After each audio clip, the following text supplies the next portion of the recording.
You're listening to WQEE 99.1 FM, The Key in Noonan, Georgia, home of Braves Country with Mac McGee and the Armchair Quarterbacks, weekdays, 3 p.m. Eastern to 5 p.m. Eastern, right here on The Key and YouTube.com at Braves Country. Home of Southern sports and talk.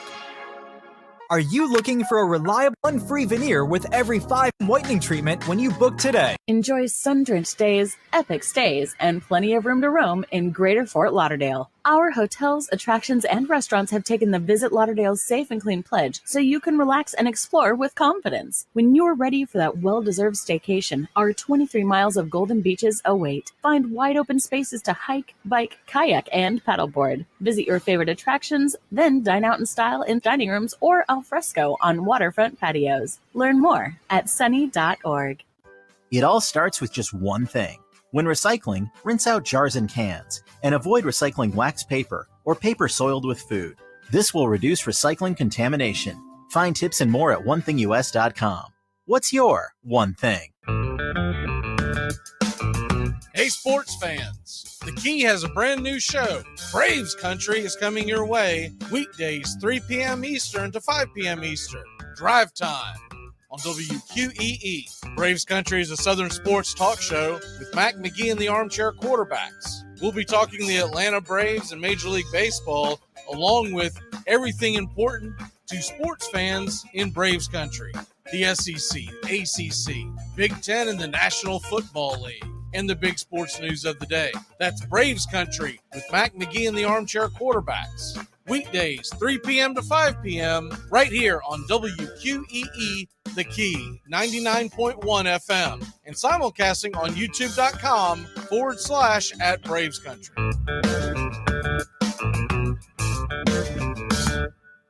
At Shell, we know from the time you get up to the time you wrap up, good night, there's a lot of meetups, eat-ups, and hurry-ups. So come to Shell and get 3 things done at once. Fill up with Shell V-Power Nitro Plus to help keep your engine running like new. Save up with the Fuel Rewards program and never pay full price for gas again. And snack up with in-store rewards to save even more at the pump.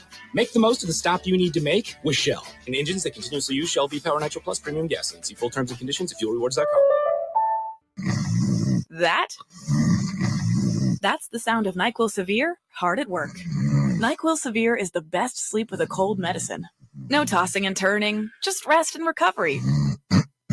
So you're ready to take on tomorrow. For powerful relief of your worst cold and flu symptoms, try NyQuil Severe. The nighttime sniffling, sneezing, coughing, aching, stuffy head, best sleep with a cold medicine. Use as directed. Keep out of reach of children. Hey, Braves fans, thank you for listening to Braves Country Baseball.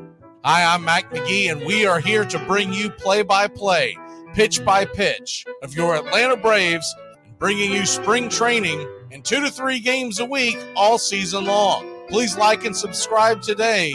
Braves Country Baseball.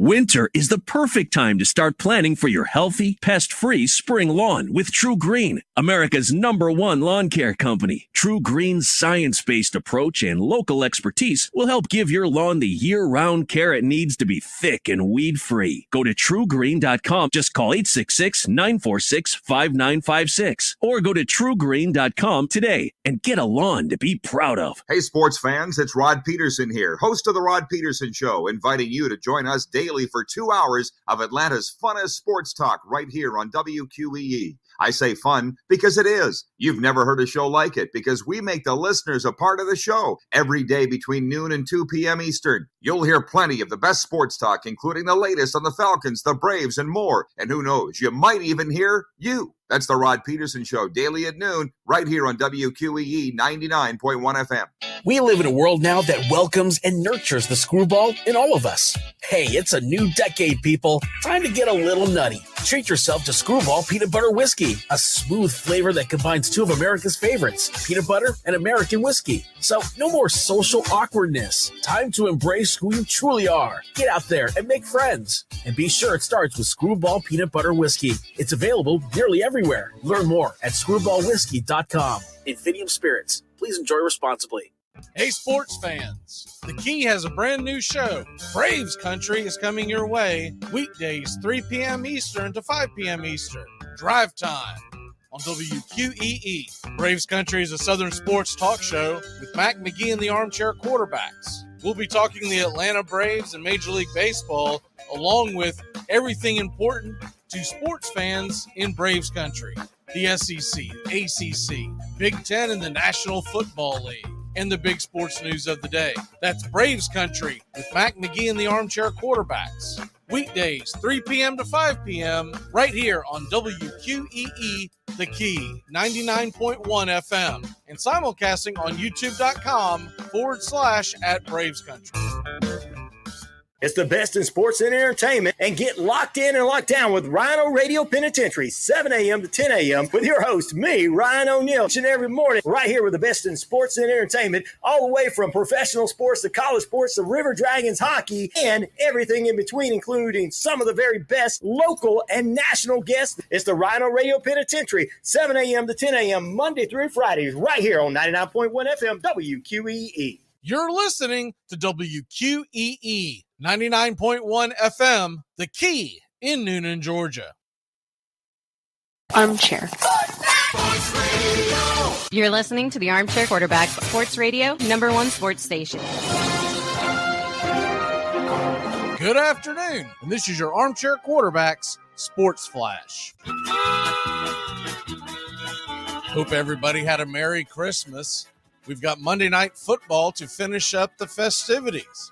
Tonight, the Los Angeles Chargers can clinch a playoff spot with the victory.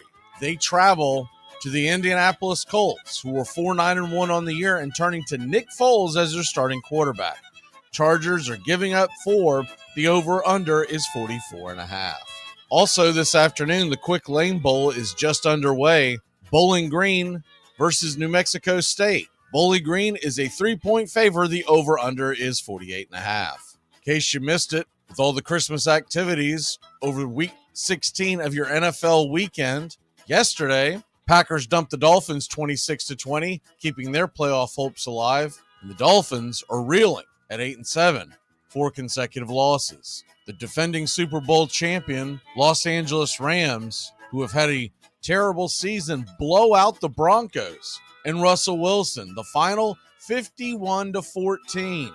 Russell Wilson, 3 interceptions on the day and just 15 of 27. In the nightcap, Tampa Bay Buccaneers squeaked by the Cardinals in overtime.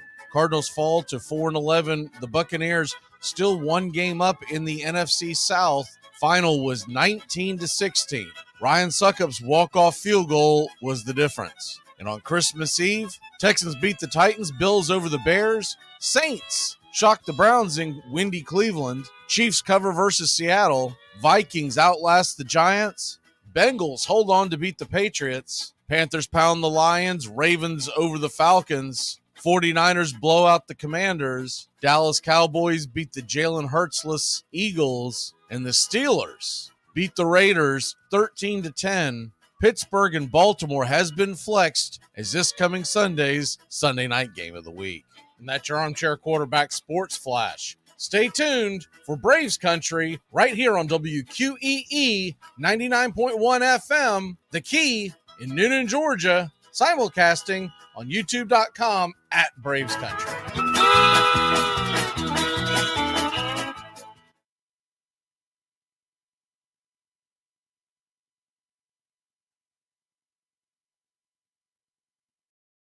Armchair. There's something kind of about a kid that's never played baseball. We have been hoodwinked, bamboozled, and flat out deceived. Why did you get so drunk? You got drunk. I'm just really exhausted. What's in that cup? I'm a Cokes. Do you have any idea how important this is? We're trying to save the pump. Really? This is what you're doing? This is what you're doing? Chief, what do you want to do tonight? The same thing we do every night. Try to take over the world. 106 miles to Chicago. We got a full tank of gas, half a pack of cigarettes. It's dark, and we're wearing sunglasses. Hit it. Armchair. YouTube Live. Radio station. The radio station you can call your own. Do you know what listeners like about our station? I like everything. It's always on my radio. We never stop the music, except for now, when I talk.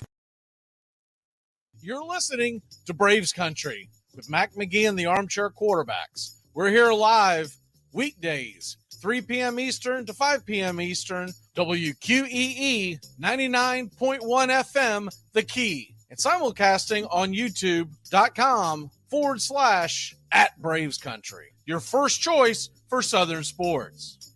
Good afternoon. I'm Mac McGee, and I don't know much, but I know one thing. Nathaniel Hackett got a heck of a Christmas gift. He no longer has to listen to Russell Wilson press conferences. Armchair. Community Access Channel. He's the armchair quarterback. He's full of beer and he's full of snacks. The all-American man. Hey, howdy, hi, and how the hell are you? I hope everyone had a great Christmas. I had a great Christmas with family and friends over the weekend. Enjoyed a lot of good times. I got to see some folks that I only get to see realistically come Christmas time, so enjoyed that. And of course, we got a lot of good football. We also got a lot of bad football. I think we kind of knew the bad football was coming when we looked at the Christmas Day slate. I was just expecting the Broncos to put up some kind of a fight and for the Broncos to not get blown out by a very bad Rams team. And how about Baker Mayfield shining in Los Angeles? Now, I get it. It's against the Broncos, and the Broncos were handing the ball over to them left and right. And we lead off today with that subject because as it looks like right now, they will go forward with Russell Wilson, but they fired Nathaniel Hackett today. And not really a head scratcher. You kind of figured it was going to happen no matter what. But I think the timing of it is a little odd. Why not just go ahead and let the guy coach out the last 2 weeks? I heard some talk about this allows them to get a jump start on putting their candidates together for head coaching job. But the way the NFL rules state, any coach, and most of the coaches that get groomed for these types of gigs are current coordinators on teams that are heading to the playoffs. So you don't really get a head start. It makes me think that maybe they're just trying to maybe jumpstart the locker room those last couple of games. Remember something. Both the Broncos and the Rams, who yesterday putrid records going into that game, they both had 4 wins on the season, but neither one of them get their own draft pick. The Broncos traded away their draft pick to Seattle to get Russell Wilson, so they won't have that first-round pick that's going to be in the top 10 bare minimum. And the Rams won't have their pick either. So when you look at that in the grand scheme of things, I don't know what there is to gain other than maybe of the fact that, because look, if you were thinking, okay, we're going to go a different direction, we're going to kind of tell the guys who are left, we only want X players played and that's it because we want to preserve that top pick. Well, that's not really in play for them. So it's a little bit of a strange move, but you did see it coming. I just thought it would come either the final week or at the end of the regular season, which is just a couple of weeks away. Now, while that was going on, I was putting together the clips for today's reaction day. And the first one that I put together was Russell Wilson. Now, this is before I knew Nathaniel Hackett was getting fired. Here is Russell Wilson explaining what happened in that atrocious game. If you missed, Russell Wilson threw 3 interceptions, and none of them were competitive interceptions. They were just floaters right to the defense. But here is his explanation, and go. It starts with me eliminating the errors.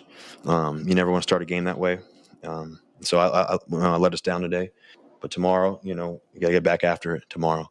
And we can't blink an eye. We got to be able to stand tall in the midst of the storm.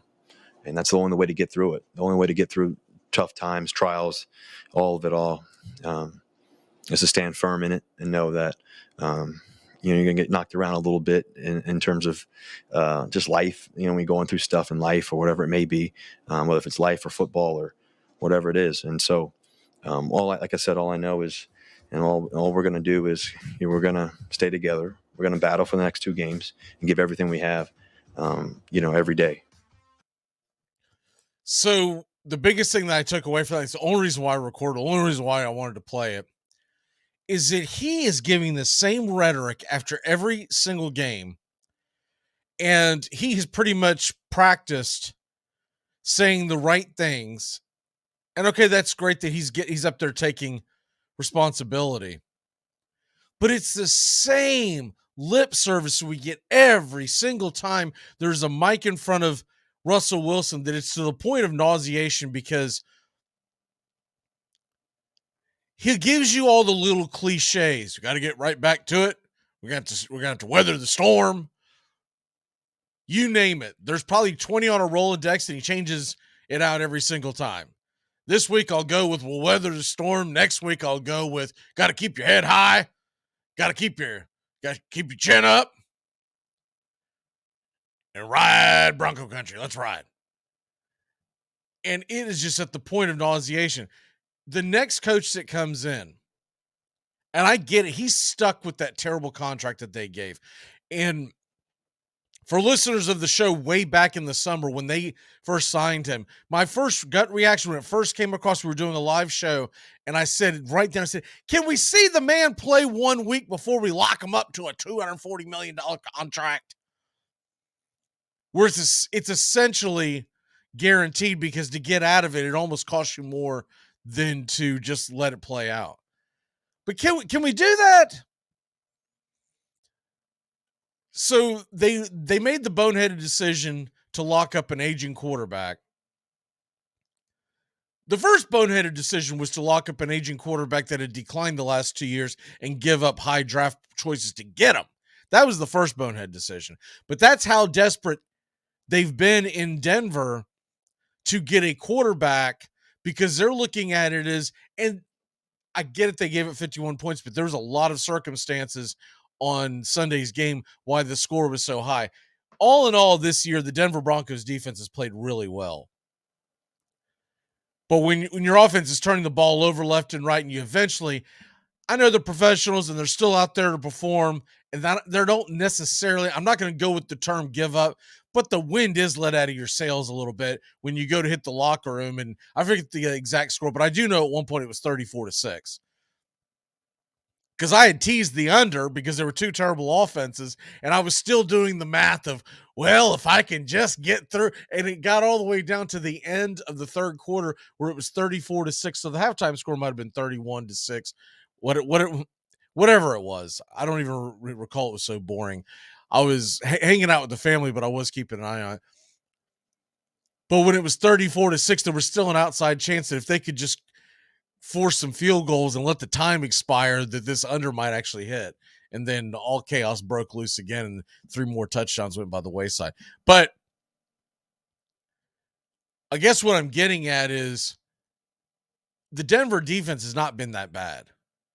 So I get why they are, and there have been times where you would say the Denver defense is playing really well. But at the same token, it is a team that needs more than just a quarterback, I believe. And it is a team that they went about it a different direction, but they're the Indianapolis Colts West. They believe they're a quarterback short, and they're not willing to groom a quarterback. They're not to go out and do it, quote unquote, the right way. like their division rivals did. Kansas City groomed Patrick Mahomes, and now they've got a superstar. The Chargers drafted and groomed Justin Herbert, and now they have a budding superstar. They're trying to do it the Colts way, and what I've seen in recent memory, if you take Tom Brady out of the mix, this formula does not work in the NFL. To grab an aging quarterback and hope to push it up back and push the sun back up into the sky. I get that the Broncos were really successful the year that Peyton Manning came in. But first of all, it's Peyton freaking Manning, one of the greats of all times. Second of all, that defense was elite. And thirdly, he wasn't playing as bad as people led on to be. Remember when they were going through that run and they got crushed by Seattle in the Super Bowl, but they turned around and won the Super Bowl the next year.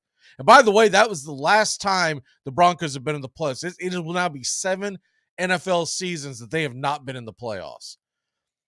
But if you really remember those games, Peyton Manning was winning games for you, but he was doing it conservatively. He wasn't doing it the way he did in the early part of his career, but he also, it wasn't like it was 3 yards in a cloud of dust. They had a quick passing attack. It's very Tom Brady at age 45-esque now of what Brady is doing, where Brady's finding ways to win with the short passing game. And I'm not comparing this year's Buccaneers team to that Broncos team by any stretch of the imagination. That defense was elite. The team across the board was just very, very good, and they won the Super Bowl. The Buccaneers won't do that this year. But the Buccaneers did turn around and win the Super Bowl in 2020. It was a little weird year. You had the pandemic. Not everybody had fans in the stands. That led to it to a degree. I still give them more credit for winning that Super Bowl than I do the Dodgers winning the World Series that year or the Lakers winning the NBA title, because there were actual fans in the stands, and you did have to travel during the playoffs. The hockey, same situation. They played in a bubble, and I always have to put an asterisk next to all those. The Rays, the Dodgers, and the Lakers of 2020, they all get an asterisk. The only reason why the Rays get a pass for their asterisk is because it was a part of back-to-back-to-back championships, right? So you realize how good that team was, and they probably would have won it anyways. But the other two, they get absolutely no pass. But back to the point of what they're doing in Denver and what they're doing in Indianapolis. You're trying to get an aging quarterback in the most important position in sports, I would say. There's no position in sports that is more important than the quarterback. And I'm a huge baseball fan. I'm actually probably, if you told me I could only watch one the rest of my life, it would be the Braves in Major League Baseball. But football comes really, really close second to me, right? Even with that being said, on any given day, your starting pitcher is the most important. But week in and week out, because they play every single or they're supposed to play every single game, your starting quarterback is the most important position. I don't think you can cut corners. I think your best bet, if you do trade for a veteran, you still need to draft and develop and get another guy ready. Perfect example. You look at the Tennessee Titans, they're falling apart at the seams because they have not developed a quarterback behind Ryan Tannehill these last few years, and Tannehill's starting to fall apart. They made the trade for him. Now, it was a little different. They were actually giving a guy who had struggled at a different location, trying to give him another chance, and Tannehill did very well. But his body's letting him down this year. He's been injured the whole time. And what the Titans did this year, drafting Malik Willis, and he may be able to be developed, but if they would have drafted a Malik Willis a few years ago, you would have had him groomed and ready to take the reins this year. Instead, what you have is you have a kid who's lost and he can't even beat the Texans at home. So the Broncos, whoever comes, and what's going to be interesting, and it looks like, according to Adam Schefter, they're going to keep the general manager at Denver. Well, what's interesting about that is he pulled the trigger and said, this is the guy that I want. This is Hackett. Give me Hackett. And Hackett couldn't hack it. If you listen to him in press conferences, he's kind of a dud. I really don't understand how he impressed anybody in any sort of situation being interviewed for a multi-million-dollar job. I don't know if it was face-to-face. I don't know if it was over Zoom because there was a COVID scare. I don't know what. Well, however it was, the guy does not exude a lot of leadership. He just doesn't. And so Hackett's gone. Don't cry for Hackett. He's going to get a nice little settlement. He'll become a coordinator somewhere else, and he'll be fine. Don't cry for Russell Wilson. He's going to make a ton of money. He'll be fine. Cry for those Denver Bronco fans who cry for the guy that got for the Christmas gift this year. Someone said, we're going all in. We're getting you the Denver Broncos 2023 season tickets. Cry for that guy. Because he's got to find out, whether it's 8 or 9, depending, how he's going to muster up enough enthusiasm to go to 8 or 9 Denver Bronco games next year. Depending on the coach, maybe they can fix Russell Wilson. Maybe they can make the offense much easier. But Denver, a $240 million quarterback, Super Bowl winning quarterback, who is in what is around his 10th year in the league, should not be in a position in his career where you're dumbing down the offense. That is the most mind-numbing thing that I've seen. And here's a thought, and I would put this out there. If you could get a good quarterback mind to coach the Denver Broncos, I know exactly the move they need to make to put pressure on Russell Wilson and maybe resurrect another man's career. I'll tell you that because we have got to take a break. When we come back, we'll talk about that and more as we get rolling along here. Monday Night Football, we'll get you ready for that. Colts, Chargers, it is a big game in the AFC wildcard race. We'll be back in a flash. Keep it locked in here on The Key and Braves Country HD. Try to stop smoking. That's a beauty, huh? Well, with cigarettes, my wife and I, we made a deal, my wife and I. We only smoke after sex. I got the same pack now since 1975. What bothers me is my wife. She's up to 3 packs a day. We're down to 1 strike here. It's 0-2. Gurriel, the last hope for the Houston Astros. And here's the 0-2 pitch. Swung on, bounced over to Dansby. Dansby fires it over to first. And here comes the dog pile. Fire the cannons in the battery. Do the chop, baby! All throughout Braves country, pop that top!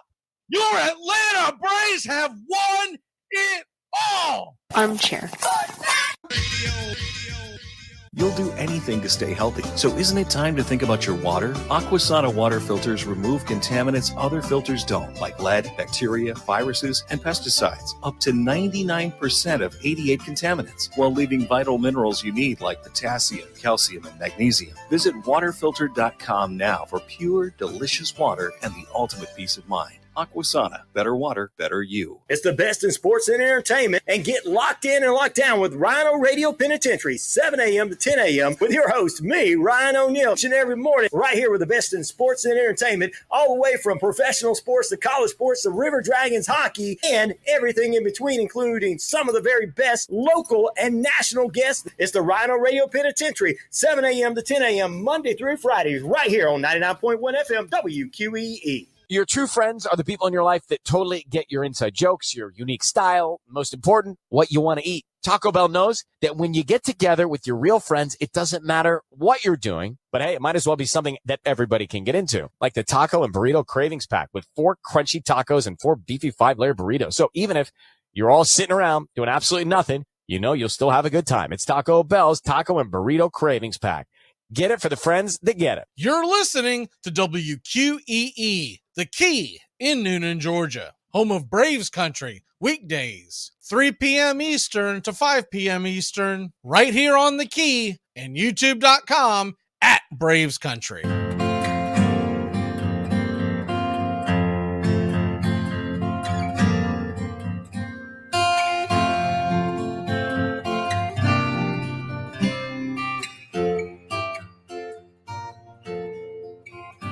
Yeah, it was unexpected. Did not foresee that happening. I felt strong coming out of halftime, just where our guys were at.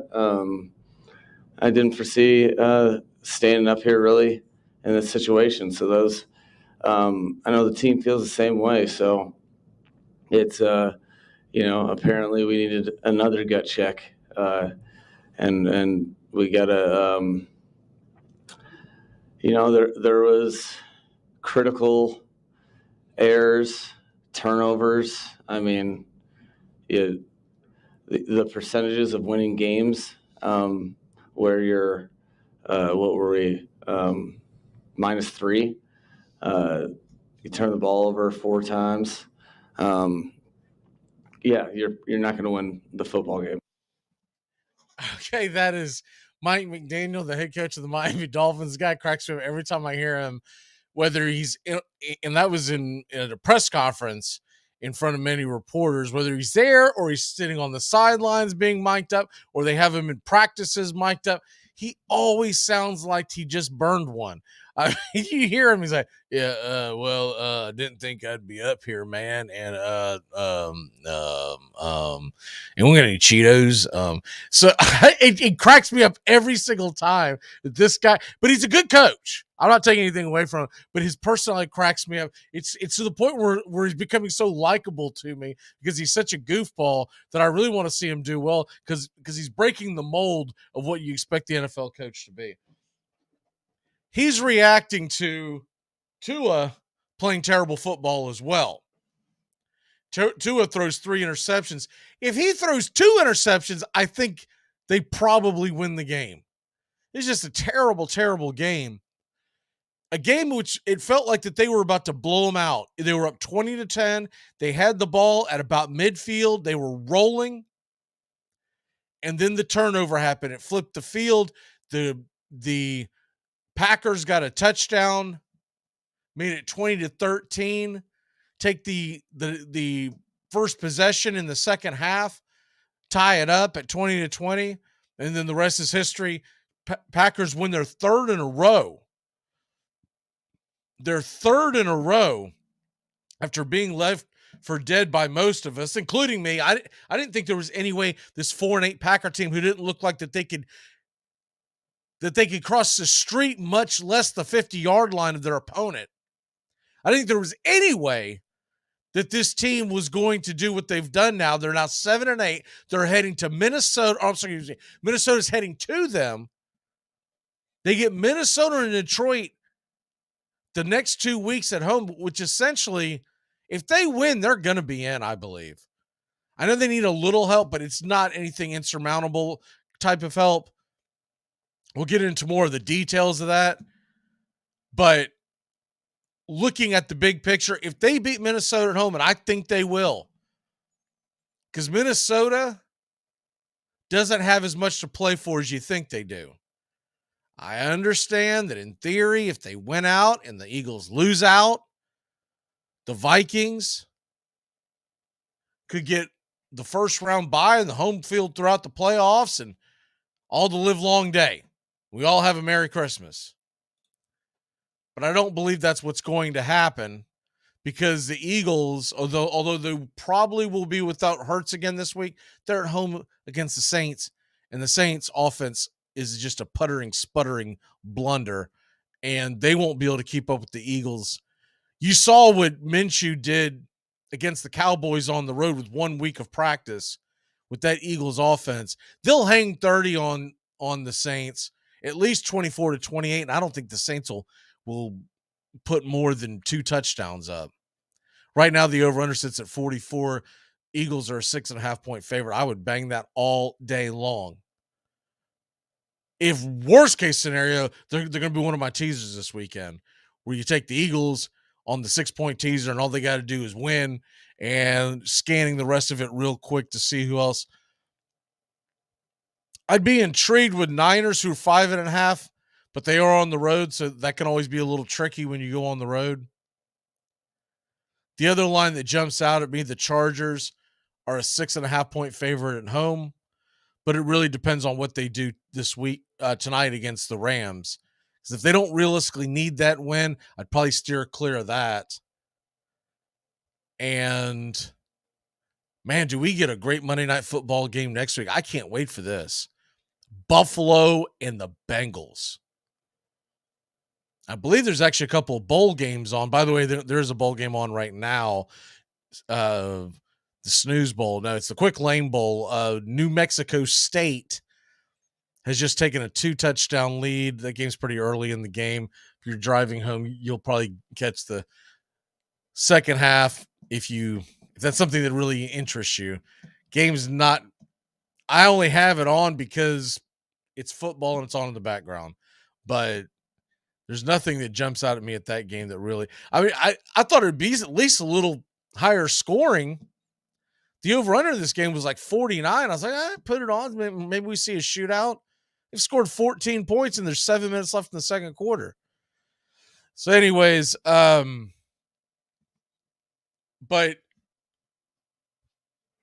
the Packers, they've got a real chance to do something.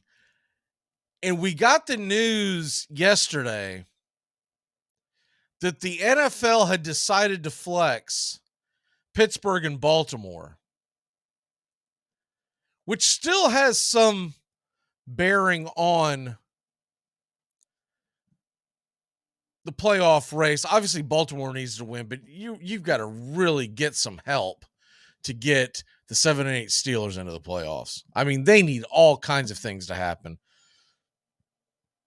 I would have much rather seen them flex Vikings-Packers. Now, if they weren't going to do that because CBS had it and it's their game of the week and they don't want to, and there's usually a lot of politicking that goes on that because they bid for it preseason.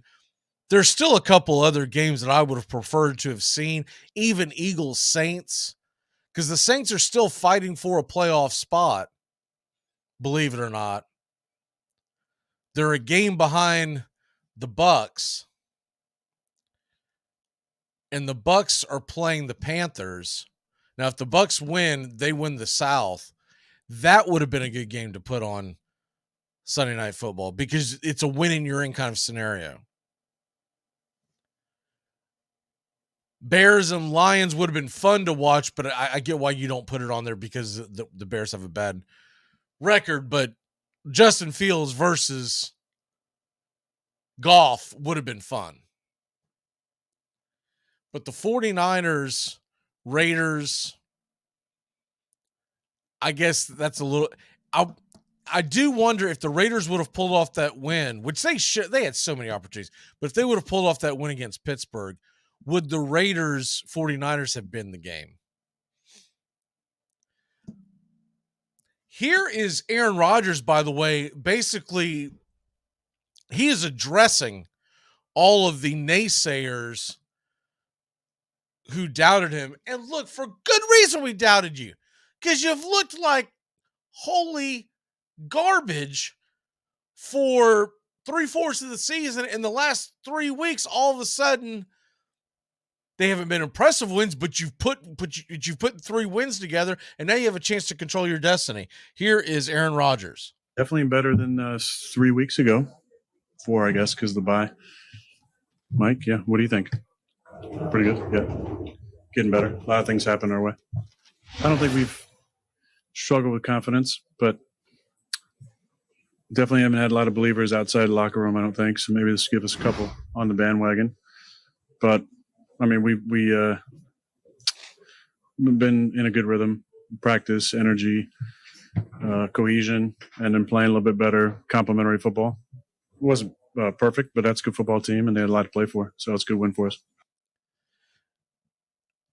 I do believe it was a pretty impressive win going into Miami. I get that Miami's reeling, that they've lost, what is it now, 4 in a row.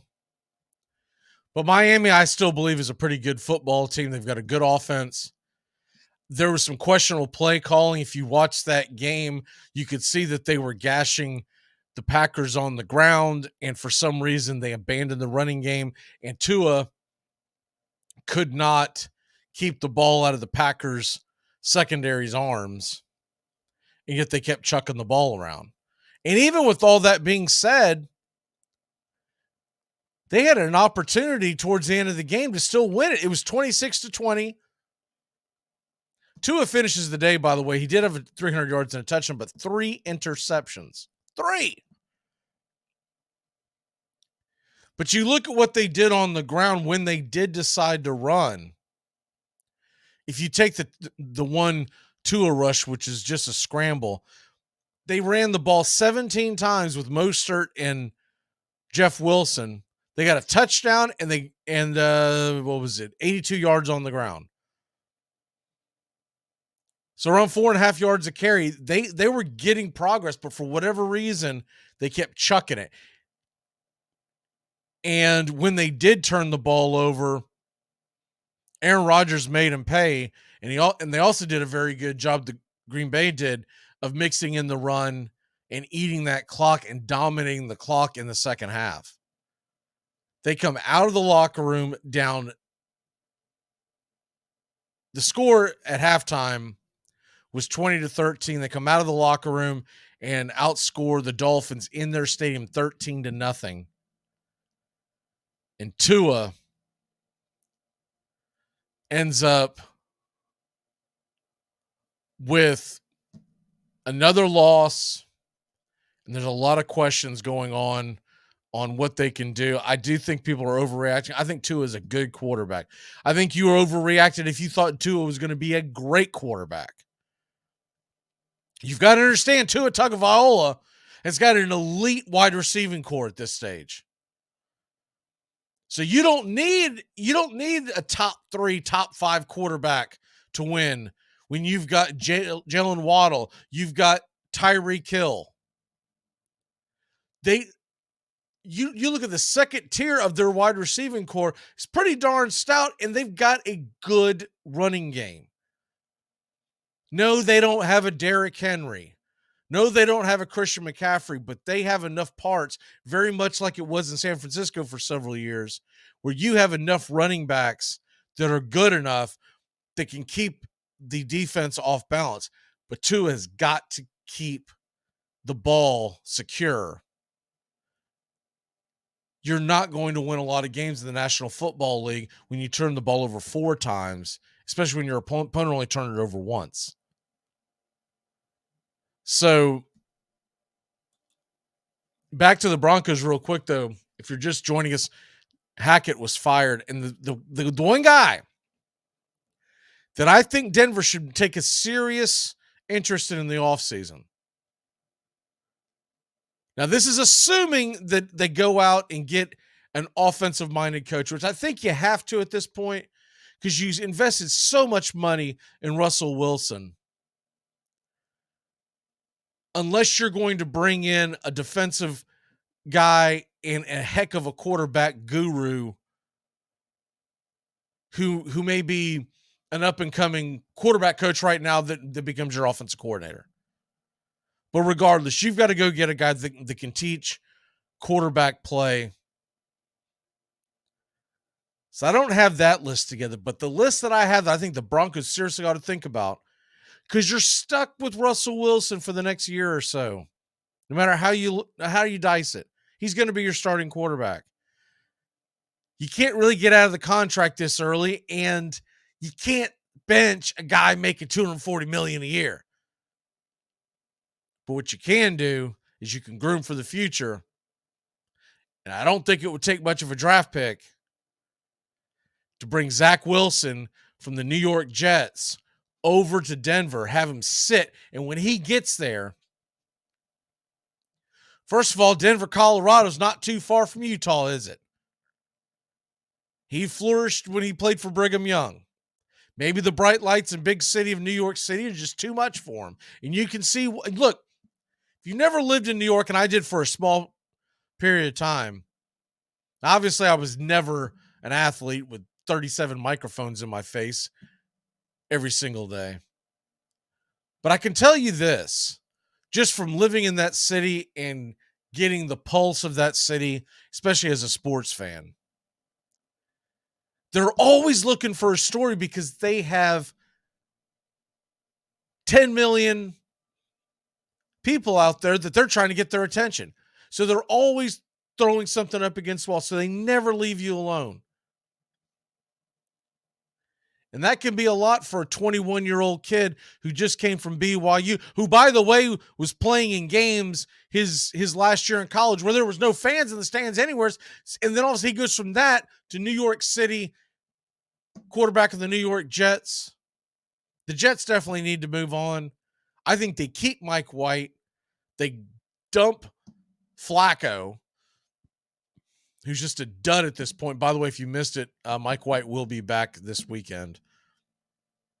But you trade Zach Wilson, and I think you could get a decent draft pick. You're not going to get the moon and stars. I know you spent the number 2 pick overall. Well, sometimes you swing and miss. But if you can get something for Zach Wilson at this stage, take it and run and get out of his contract. And you give Zach Wilson a couple of years before they have to make a decision if they want to keep him. And it gives him at least 1 year sitting behind Russell Wilson in the quarterback room. He may not be the best mentor at this point, but you give him the ability to say, hey, you are not going to be the starter this year unless something terrible happens. You need to learn the game. And the one thing Russell can teach him is a bunch of what I like to call coach speak. Russell Wilson's the king of saying the right cliche after terrible performances. All right, we'll be back in a flash when we come back. Man, oh man alive. The sky is falling. The Jacksonville Jaguars are in the playoffs if it ended today. We will be back here on Braves Country, on the Key, and Braves Country HD, wherever you stream. Hi, it's Jamie, Progressive's Employee of the Month, 2 months in a row. Leave a message at the... Hi, Jamie. It's me, Jamie. I just had a new idea for our song about the Name Your Price tool. So when it's like, tell us what you want to pay, hey, hey, hey, and the trombone goes, blah, blah, blah, and you say, we'll help you find coverage options to fit your budget. Then we just all do finger snaps while a choir goes, savings coming at ya, savings coming at ya. Yes? No? Maybe? Anyway, see you at practice tonight. I got new lyrics for the rap break. Progressive Casualty Insurance Company and affiliates. Price and coverage match limited by state law. It's time to live, laugh, and create memories again with MSC Cruises. Join us on some of the world's most modern and innovative ships. Discover again at our new private island, Ocean Key MSC Marine Reserve, named Best New Cruise Destination. Cruise the Caribbean and Bahamas from Miami or Port Canaveral. Book now with free balcony upgrades and flexible booking changes. Call your travel advisor or visit msccruises.com. Restrictions apply. MSC Cruises, a world of discovery. Hey, Braves fans, thank you for listening to Braves Country Baseball. Hi, I'm Mac McGee, and we are here to bring you play-by-play, pitch-by-pitch of your Atlanta Braves, bringing you spring training and 2 to 3 games a week all season long. Please like and subscribe today. Braves Country Baseball.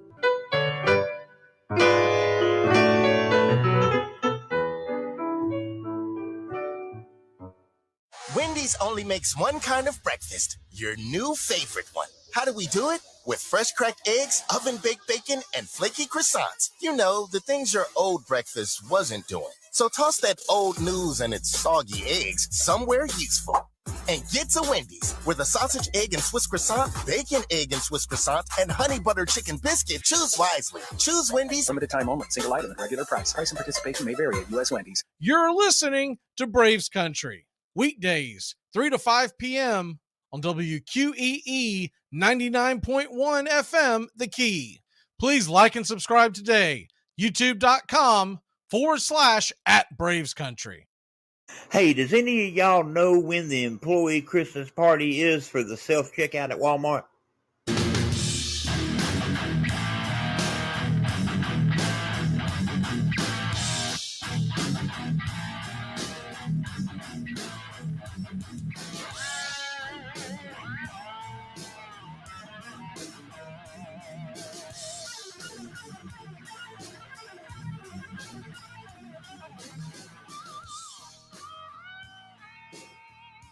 Welcome back,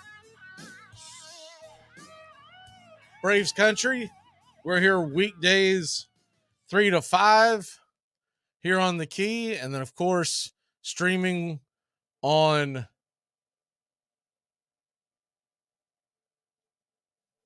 Braves Country HD, wherever you stream. We're on Facebook, we're on Twitter, we're on Twitch, but you can always find us on YouTube. That's the main one.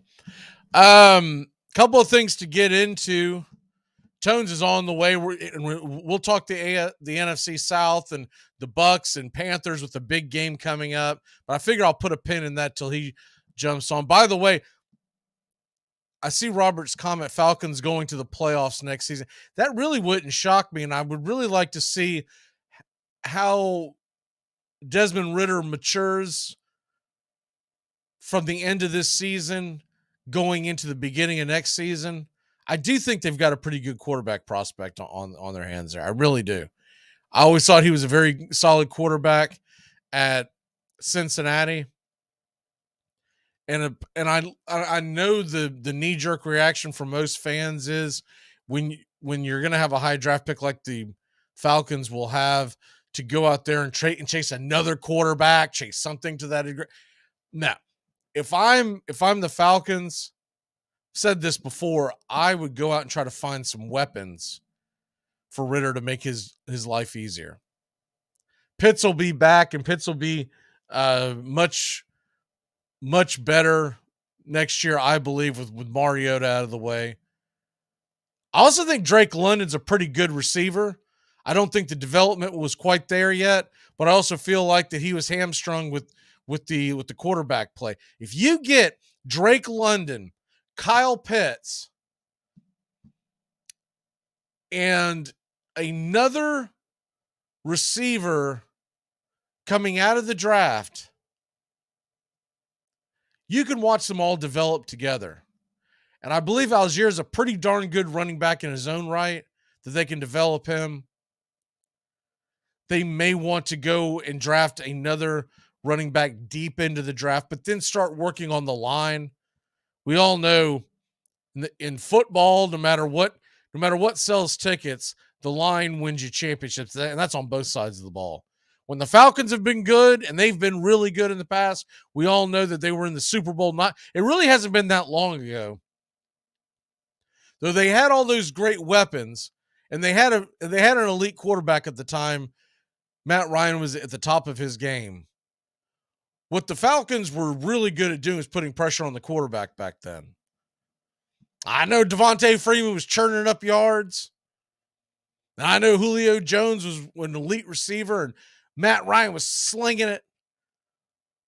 But when the Falcons are good, they're bringing the house, and that is a difficult environment to play in inside that dome when the fans are rocking. And this is going to be a division that's going to be up for grabs for the next few years.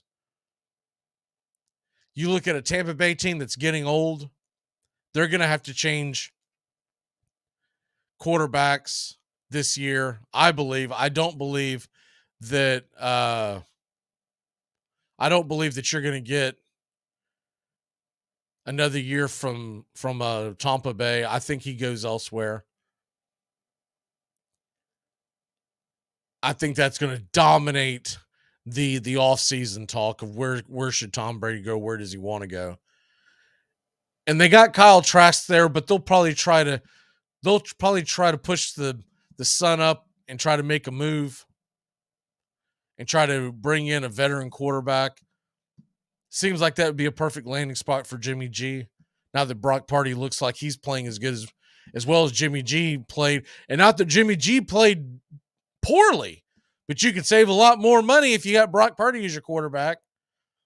You talk about another team that may want to trade their young top quarterback. Man, that entire quarterback class is just a bust outside of Trevor Lawrence. But when you look at this,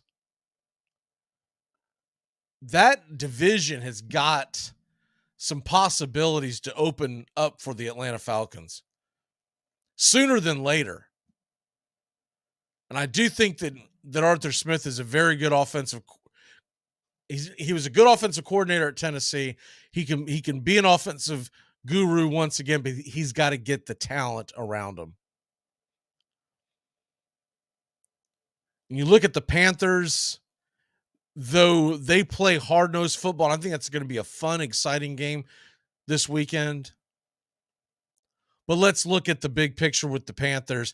They're going to have to go find another head coach, and they're probably going to go in another direction at quarterback once again. Sam Darnold has played better, but I don't necessarily think that they have found the franchise quarterback, so that'll be up for discussion once again. And then the Saints are a complete mess.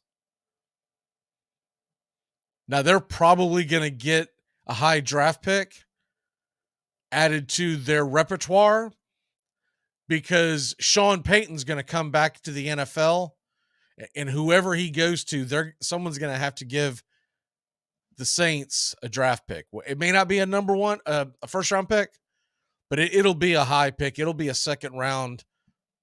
It'll be a pick in the first 2 days. It'll either be a first, second, or third, or it might be a combination of you give me your third and you give me your fifth. It could be something like that. But you're not going to get Sean Payton for a seventh round pick. It's just not going to happen. So that whole division is going to be up for scrambles. And God, did you watch any of that Saints game? It was unbelievable. They would move the ball, churn the ball. When Taysom Hill was playing Wildcat and pitching it back to Alvin Kamara, and they're keeping everyone off balance, and then they usher him out, and here comes Andy Dalton. And Dalton's back there as frozen statue. He would throw a couple of good passes, but all in all, the offense was ineffective when he was in the. And I don't understand why do you not keep him in the game? If it's third and forever, I get it. Don't put Taysom Hill back there because you know you're going to have to pass, and he's not the greatest passer in the world. But if you're still in run or pass mode, Dalton's got to be the guy. I mean, excuse me. Dalton's got to sit. Taysom Hill he's more dynamic. I still don't understand why they don't sprinkle Jameson there. He can't be worse than Andy Dalton. See the note there from Maverick, the wide receiver Hall enters the transfer portal. There was huge news in the transfer portal earlier today. And I, for one, was a little shocked and taken back by it because the Florida State Seminoles got one of the top defensive linemen in the country transfer in the portal. He's transferring from Western Michigan, Brandon Fisk. And Brandon Fisk, 6'5", 300 pounds. According to On3 Sports, now everyone's got their own ranking. I looked up, there's such a big disparity in the rankings, but going by On3, this just lets you know that it's not a small minor move. He is the number one ranked defensive lineman by On3, and he is the number, I think, 7th or 8th overall prospect. Now, Rivals had him lower, had him as the 4th best lineman, but still in the top 20 overall. And then there was another one, I can't remember what that outlet, and they had him much farther. They had the 6th overall lineman. And they obviously, and I looked at their rating system, they do not rank linemen very high at all. They had him like 90th. And I'm sitting there thinking to myself, man, you get a guy who's 6'5", 300 pounds to play defensive line for you. I'll take that any day over some quick flanker that you're hoping will translate on the next level. But anyways, huge news for the Seminoles as they bring in Braden Fisk, and he is headed to Florida State.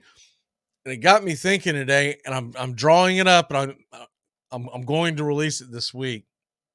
Been talking about how it's uneven when they talk about the transfer portal and they talk about the high school recruiting, and it's confusing on who had a good week and who had a bad year, excuse me. And I got to thinking of the criteria that I would use overall on what your off season has been. Leaving this 2022 and going into to the spring of 2023. I think I've came up with a pretty good formula, and I'm going to have that list out this week. Because if you're a Georgia Bulldog fan and you see that the Georgia Bulldogs are ranked number 2 in high school recruiting, and you're excited about that, but then you're also concerned that the transfer portal, they were ranked, I've got it written down here somewhere, but they were ranked very, very low, 26th. Alabama's number 1, but they're ranked 68th. And so you get my point, and I won't go into all the numbers today, but come up with a pretty good ranking system, and we can debate it this week. We'll either it'll either be tomorrow, or it may not get, I may not get it all until Thursday, but regardless, I'll have all the guys, shout back at me and whatnot. But there's got to be a system that tells you what happened in college football, and everyone's going off. I'm looking at this. This is new way of thinking. This is like baseball with analytics, right? Well, you can't just look at the high school recruiting class anymore, because if someone has a very good high school recruiting class, and you can't just look at the portal, because if someone has a very good high school recruiting class, they're not going to have a very good transfer portal for a couple of reasons. One of them would be you just simply don't have enough scholarships available. The other would be a kid who has a chance to go play and is leaving whatever. Let's say a kid was highly touted and he went to, we'll just say, Notre Dame. And he's saying, I'm not getting a chance to play at Notre Dame, and I want to transfer. Well, he's not going to transfer to Alabama if Alabama just recruited 5 guys for the defensive line that appear to be really good, not to mention all they'll have coming back. He's going to want to go transfer somewhere that he doesn't have all the it's not that you don't want any type of competition, but you don't want to transfer and then go sit on that bench for the next year. Because remember, there is a new rule that you have to deal with this portal. So nowadays, if you transfer the first time, you can play immediately. After that, you have to sit out a year unless you get it cleared by the NCAA. There have been times where the NCAA will say, you know what, it's a different circumstance. You're allowed to transfer that second time. But it's not a situation, and some coaches are looking at it as, man, I think I'd rather get the guy who's transferring because he can't transfer a second time. And I know what I'm getting. The kid that I get who's 18 years old, we'll take the Hurricanes, for example, who had a very good high school recruit. You think those guys are staying? There's no way. They had a bunch of guys leave this offseason. So they're going down there and grabbing the NIL deal, and they're going to scooch out of town, and Cristobal will be in the same predicament that he was in last year. Going into 2022 is what he'll have going into 2024, or leaving 23 going to 24. Cristobal is going to be sitting there going, well, we've had another good high school recruiting class, but half of the dudes that I recruited last year that were supposed to be so dominant, well, they're gone. And it's going to be a continuous circus down there until they find a way to retain who they brought in, like the Georgias and the Alabamas. You can't just have a good recruiting class and think that's the end all that beats all.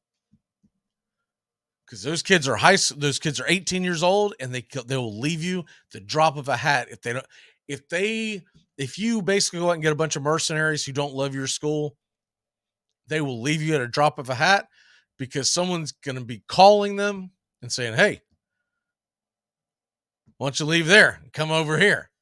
We'll get you NIL money. You'll be on TV a lot more. Because Hurricane football will not be on prime time much in 2023. All right, we're going to take a real quick break. When we come back, Tones is going to join us. We're going to talk about the NFC South. Got a couple other things we haven't gotten into yet that we're going to jump on. And we are going to get into some college bowl talk. Look forward to the college bowl week that's essentially began today, but it really gets in full bore heading into tomorrow and the rest of the week. If you haven't seen the slate, it is a doozy. We'll be back in a flash. Keep it locked in here on the Key and Braves Country HD, wherever you stream. You're listening to WQEE 99.1 FM, The Key in Noonan, Georgia. Armchair. You're listening to the Armchair Quarterback Sports Radio, #1 sports station. Good afternoon, and this is your Armchair Quarterbacks Sports Flash.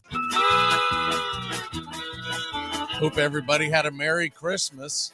We've got Monday Night Football to finish up the festivities. Tonight, the Los Angeles Chargers can clinch a playoff spot with the victory. They travel to the Indianapolis Colts, who were 4-9-1 on the year and turning to Nick Foles as their starting quarterback. Chargers are giving up 4. The over-under is 44.5. Also this afternoon, the Quick Lane Bowl is just underway. Bowling Green versus New Mexico State. Bowling Green is a 3-point favor. The over-under is 48.5. In case you missed it, with all the Christmas activities over week 16 of your NFL weekend, yesterday, Packers dumped the Dolphins 26-20, keeping their playoff hopes alive. And the Dolphins are reeling at 8-7, 4 consecutive losses. The defending Super Bowl champion, Los Angeles Rams, who have had a terrible season, blow out the Broncos and Russell Wilson. The final 51-14. Russell Wilson, 3 interceptions on the day and just 15 of 27. In the nightcap, Tampa Bay Buccaneers squeaked by the Cardinals in overtime. Cardinals fall to 4-11. The Buccaneers still 1 game up in the NFC South. Final was 19-16. Ryan Succop's walk-off field goal was the difference. And on Christmas Eve, Texans beat the Titans, Bills over the Bears, Saints shocked the Browns in windy Cleveland, Chiefs cover versus Seattle, Vikings outlast the Giants, Bengals hold on to beat the Patriots, Panthers pound the Lions, Ravens over the Falcons, 49ers blow out the Commanders, Dallas Cowboys beat the Jalen Hurts-less Eagles, and the Steelers beat the Raiders 13-10. Pittsburgh and Baltimore has been flexed as this coming Sunday's Sunday night game of the week. And that's your Armchair Quarterback Sports Flash. Stay tuned for Braves Country right here on WQEE 99.1 FM, The Key in Noonan, Georgia, simulcasting on youtube.com @Braves Country.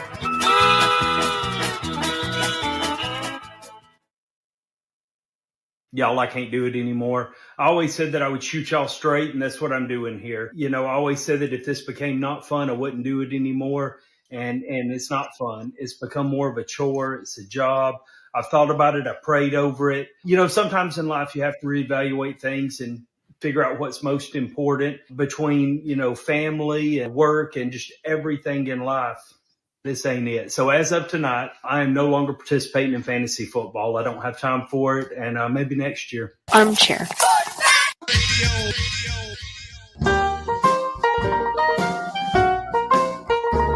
The Dixie Handle Company, 5 generations of the Strickland family, have produced quality hardwood farm and garden tools, wooden shutters, and custom furniture. This small business has been owned and operated since 1992 and ships to customers across the world. If you're looking for the highest quality tool handles, Dixie Handle Company is your place. Every item is hand-picked to your specifications. If it's made of wood, they do it.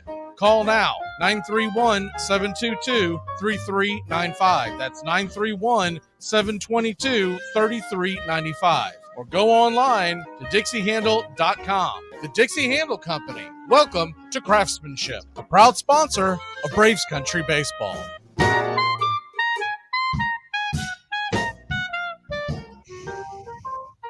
Here's good news. There's still a need for hundreds of thousands of cybersecurity professionals in the U.S. right now. And My Computer Career is training people to help meet the demand. No IT experience? No problem. Take the free career evaluation today. Start your new life as an IT pro in as little as 4 months. Grants covering up to 53% of the cost are available to those who qualify. It's not rocket science. It's mycomputercareer.edu. Hey folks, this is Mark White with The Mark White Show, and you can tune in to The Mark White Show every Saturday from 11 a.m. to 12 p.m. right here on Rock 99 WQEE The Key, the home of Southern sports and talk. Hi, you're listening to Armchair. We're here weekdays, drive time, your first choice for sports talk on the First Coast.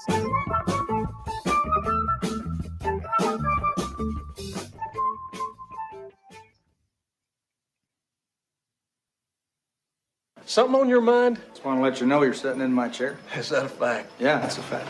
Well, for a man that don't go heeled, you run your mouth kind of reckless, don't you? No need to go heel to get the bulge on a tub like you. Is that a fact? That's a fact. I'm real scared. I can see that in your eyes. He's the armchair quarterback. He's full of beer and he's full of snacks. The all-American man with a cool breeze. Yeah, the armchair quarterback. He's kind of fun, he's kind of fat. Welcome back, and joining us is Tampa Tones sliding into home base as he's, man, I like the sweater, brother. Thank you, brother. Hope your Christmas is great. Merry Christmas to all and happy holidays. And yeah, what a thrill. Let me see if I can do it justice. Hey, I love that one. That's a beautiful one. There you go. Mike, the mic was blocking a little bit. It's for those on radio wondering what I've got a Santa Claus in the center of the hoodie, and it says, "Where's my hose at?" A little better than mine, but mine's just a good old Mr. Peanut with Oh, Mr. Peanut! I didn't even see that part. That's awesome, Mr. Peanut Christmas sweater. Yes, sir. That is awesome. How was your Christmas? It was good. A little better, even though it was a disappointing performance. Still pulled out a W, and then great family time, great friends time, a lot of good food. It was really a blessing the Friday through Sunday. I hope yours is just as great as mine. I love the Christmas time of year. I'm with you, Robert. I'm glad college football all day tomorrow as well. And I hadn't really looked at the slate. I knew these games were coming up, but didn't realize they were all coming up at once. But man, we've got a lot of games on tomorrow. You got the one game on right now. I believe it's still 14-0 there at the half. Bowling Green with the lead, but yeah, it is. It's 14-0 over New Mexico State. A game that was supposed to be high scoring. It has been a dud. Mm-hmm. But tomorrow there is a college football slate going on tomorrow. It's 4 or 5 games. I'll have to count it up real quick. You've got, let me see, it starts off with at noon, Georgia Southern and Buffalo. And then you've got Memphis, Utah State, Coastal Carolina, East Carolina, and then Wisconsin, Oklahoma State. That is the night tilt or the late tilt. It's the next day. So that's 4 games tomorrow. Wednesday, you've got 4 games as well. I thought there was one that was 5. That may be later in the week. Thursday, there's 3 games, and you've got the NFL game, which may not mean as much going into Thursday night. And then Friday, that's the one. There's 5 games on Friday. Wow. And 4 college bowl games, 2 being the playoff games on Saturday. And that all gets started with Bama, Kansas State at noon Eastern, and then it goes into TCU, Michigan, Ohio State, Georgia, and you got Iowa, Kentucky that same time as the Kansas State game. I'm a little surprised that they would play. It's the same company, Disney, ABC, and ESPN. They've got 2 college football games on at the same time on Saturday. I'm a little surprised that the Sugar Bowl didn't have its own time slot. Mm-hmm. That is a little surprising to me as well. They had to squeeze some of these in because of the way that the calendar fell and they're not going to have any games on actual New Year's Day because that is the NFL. And of course, then you'll have essentially January 2nd on Monday is going to be a New Year's Day type of feel because you're going to have 4 bowl games, but they're all going to be over with because they're going to take a backstage to there's a really good Monday Night Football game on next week, Buffalo and Cincinnati. That's a really good day for you. You've got Penn State and Utah. And I'm really looking forward to that one. That's going to be a really fun Rose Bowl. As long as Clifford's played, he's never quite made it there, and that's been his dream. So he's amped up for that one. Utah is a fun little team as well. That bodes for a very fun Monday of football between all those bowl games. Penn State playing, then, as you said, icing on the cake with the big Monday Night Football matchup is Cincy and KC. So, yeah, next Monday, a busy day for you. We're going to have to try to get you out of here a little earlier because I want to make sure you got your chips and cold drink in front of you for the Rose Bowl. I appreciate that. Hey, I'll be here, and then, it only takes a couple You're minutes. not off air, but I don't want you to be rolling it. I'm going to a watching party for the Florida State Oklahoma bowl game Thursday. So as soon as I get off the air here at 5, we're heading straight over. But luckily, my neighbor lives across the street, so I'm just gonna head on over there. He's a big Florida State fan, and we've never hung out before. We got to talking. Anyways, long story short, we're gonna hang out for the first time if everything falls into place. But did you get anything that you'd like to share with us for Christmas? I got a couple cool things. In particular, I did get a new Bucks jersey needed to the wardrobe, a Vita Vea pewter, so that was pretty cool. Got a couple memorabilia items as well, and some nice shirts for cruising. Me and my girlfriend have a cruise coming up in February, so that'll be a fun time, and just some other good things, a lot of good food and treats and whatnot as well. How about yourself, brother? So my wife went out and got me the new iPhone. I told her I don't need one, but she got tired of. So the phone that I have, there's nothing wrong with it. It's an older model. I really don't know what number this is. 11 maybe. I don't know. It's an older model, but it's fine. But a while back, I'd already kind of cracked the screen and really ticked me off because I had a cover, and the cover didn't cover it, right? Mm-hmm. But anyways. That was okay. It does a bit of a spider web, but it wasn't 100%, and I could still see pretty well out of it. And then one day, her and I we were moving something. I can't remember how it happened, but she literally didn't know the phone was there, and she knocked the phone off the table. And ever since then, anytime I pretty much do anything, the phone goes like it's not matter what I did. So like if I save a photo that I'm going to share onto social media, or there's a couple, or if I have to copy and paste something, anytime I press down on the screen to do anything like that, it goes it drives her nuts. Oh man, I cannot stand it. And every time she gets mad about it, it says, "Stop it!" And I said, "You did it to the phone." And I've just gotten used to it where like I don't even pay it. I don't even realize it's doing it anymore. But she went out and got the new phone, and I was like, "Wait a minute, was this for me or was this for you?"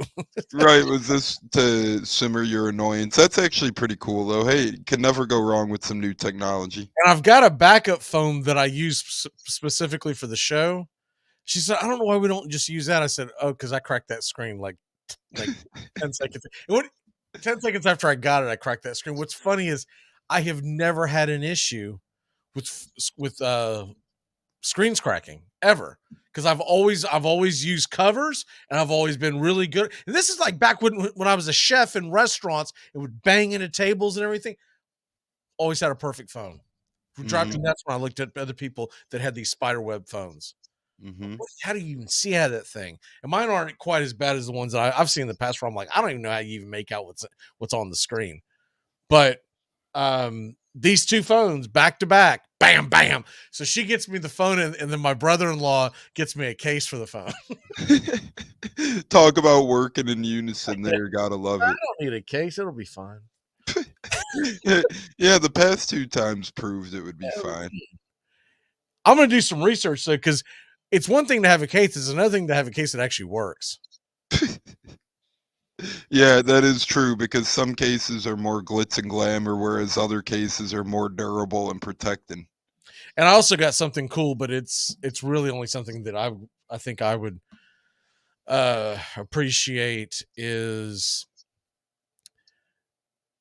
if you've seen the advertisements for the little electronic devices that there's several different types, but I got one of the ones that you can set it on your desk and it will roll sports scores and the stock ticker and all that kind of stuff. Wow. I've got that coming, but it's they said it's in production, getting in 2 or 3 weeks. Like, what are you doing? Are you making them as you go? Like, is this literally Santa's elves? Like, what do you mean it's in production? So, anyways, we'll see if it's all what it's cracked up to be. But it looks cool in the advertisements that we've seen, and I've been wanting it. So when I do the play-by-play, it's not so much for our daily show because there's not a lot going on. It's during the play-by-play of the Atlanta Braves games that we do here and other ball games.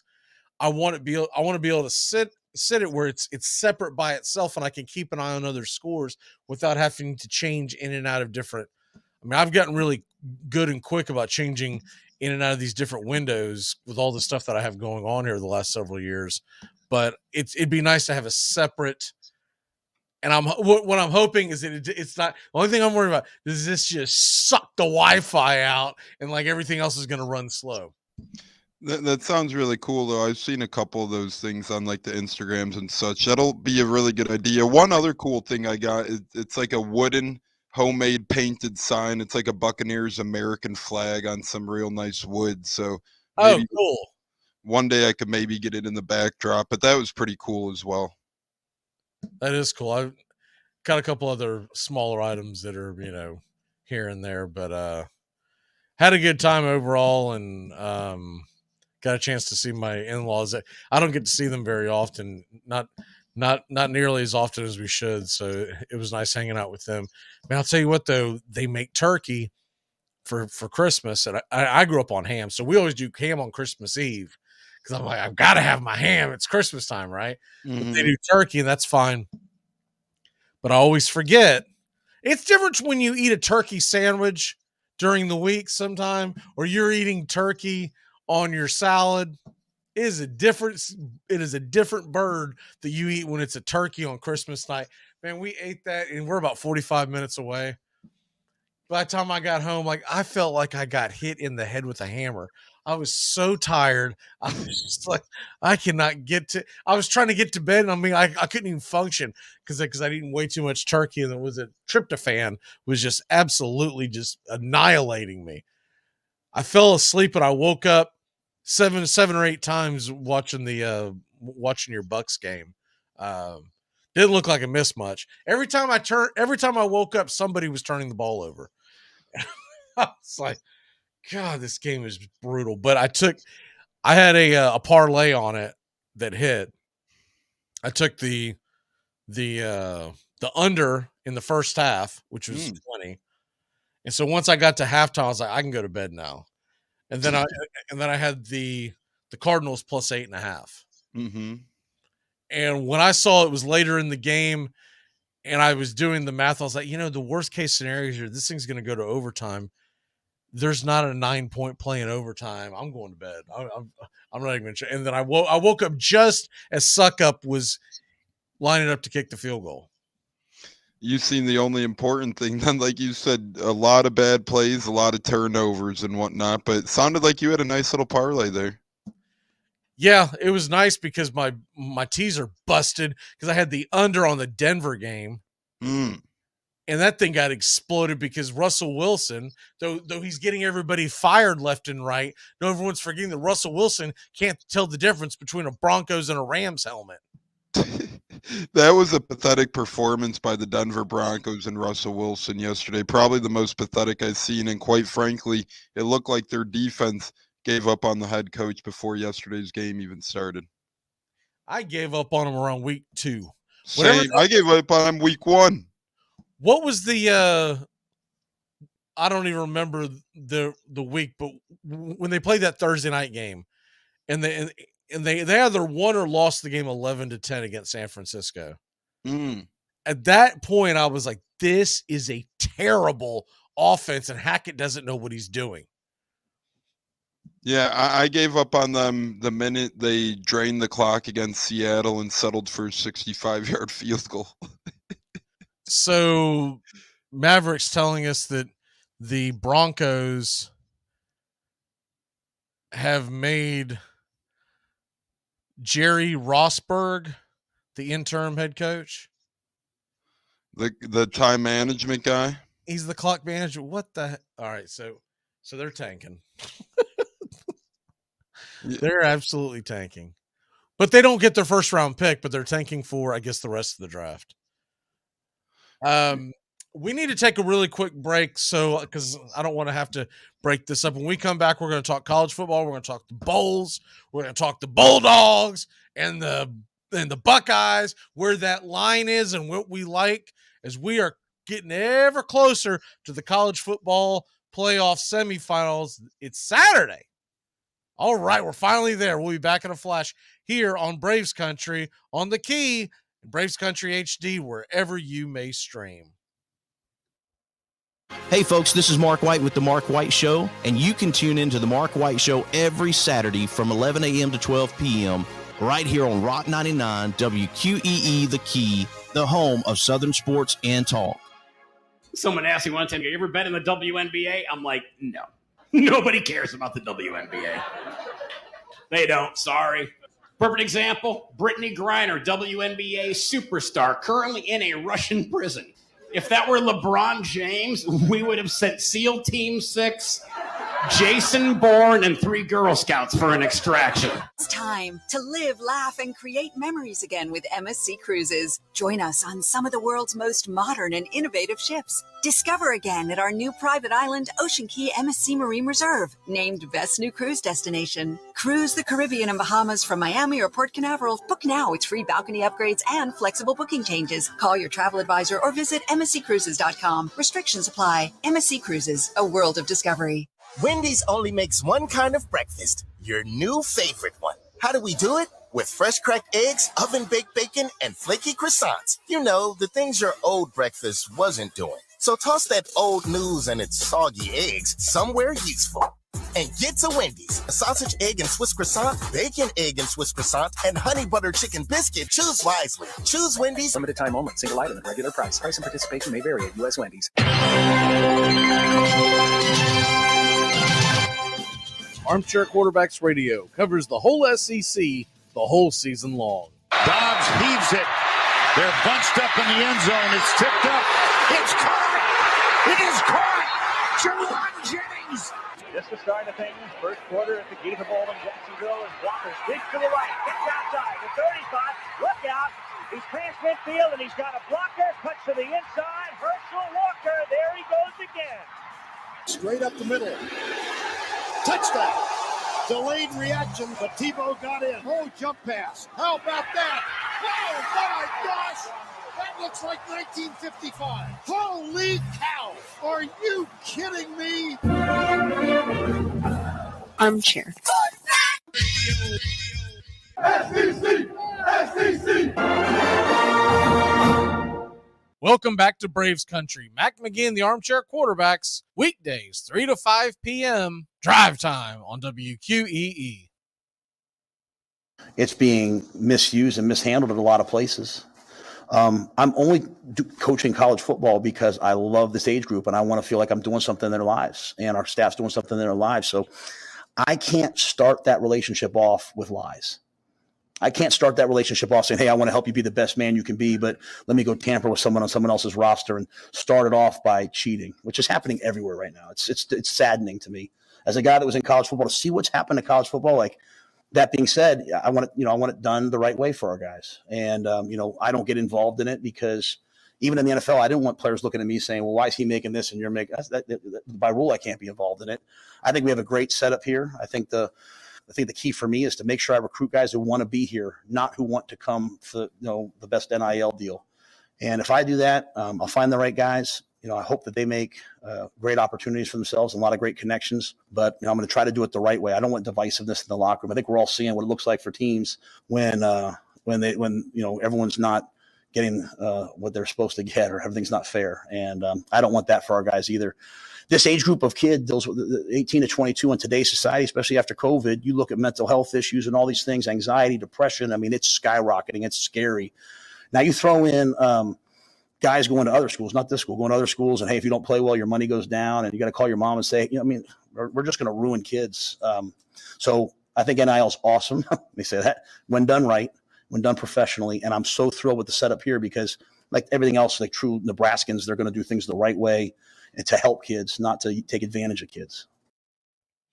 Okay, that was Matt Rule, the new head coach of Nebraska, talking about the NIL. I wanted to start college football conversation off with that, Tones, because I think he makes a lot of good points. And the way I see it right now with the NIL, it is the Wild West. There's no rules. It's going to get worse before it gets better. And I really don't have an answer. And I don't have a problem with the kids making their money, right? But there's got to be a way to fix it.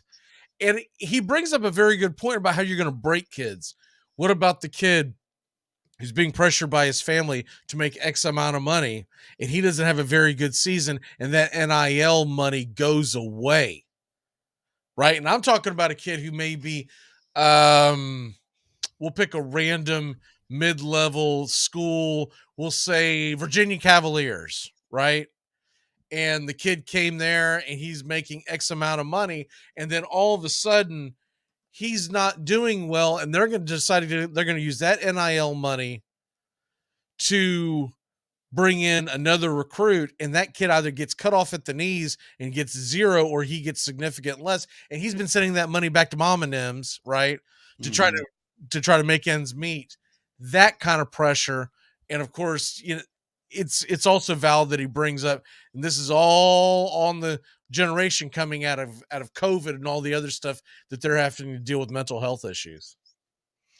Yeah, it is crazy, and I do agree with Matt Rule. If I'm a coach, I only want kids who are coming here to actually play, not for NIL reasons and whatnot. And as you said, some kids are going to go underperform while they're making all that money. Pressure is going to get to these guys, and at the end of the day, it is a wild, wild west. These kids are caring less and less about winning games and more about money, really kind of mixing in with the pros as well. If you're making that money in college, it doesn't motivate you necessarily as much to take that next step to the pros, because we've seen it hand in hand again. Jalen Hurts is making less money than some of these quarterbacks due to these college contracts and NIL. So to me, it's all confusing and disastrous right now. And to me, it does put a damper on some kids going some places because they're doing it for money and not for the goodness of winning, or just because they like a place or what that place is doing, like in Nebraska, perhaps. Well, that too, and the fact that I think it gets lost in the mix is that not every kid's making a boat ton of money, and how many kids are going to get taken advantage by their individual family members? So maybe not your mom and your dad, but maybe that creepy uncle that's always got his hand out, right? Mm-hmm. And how many kids are going to take advantage where I'll just pick a number. We'll say $100,000 comes in, and that's pretty much become public knowledge what all these kids are making.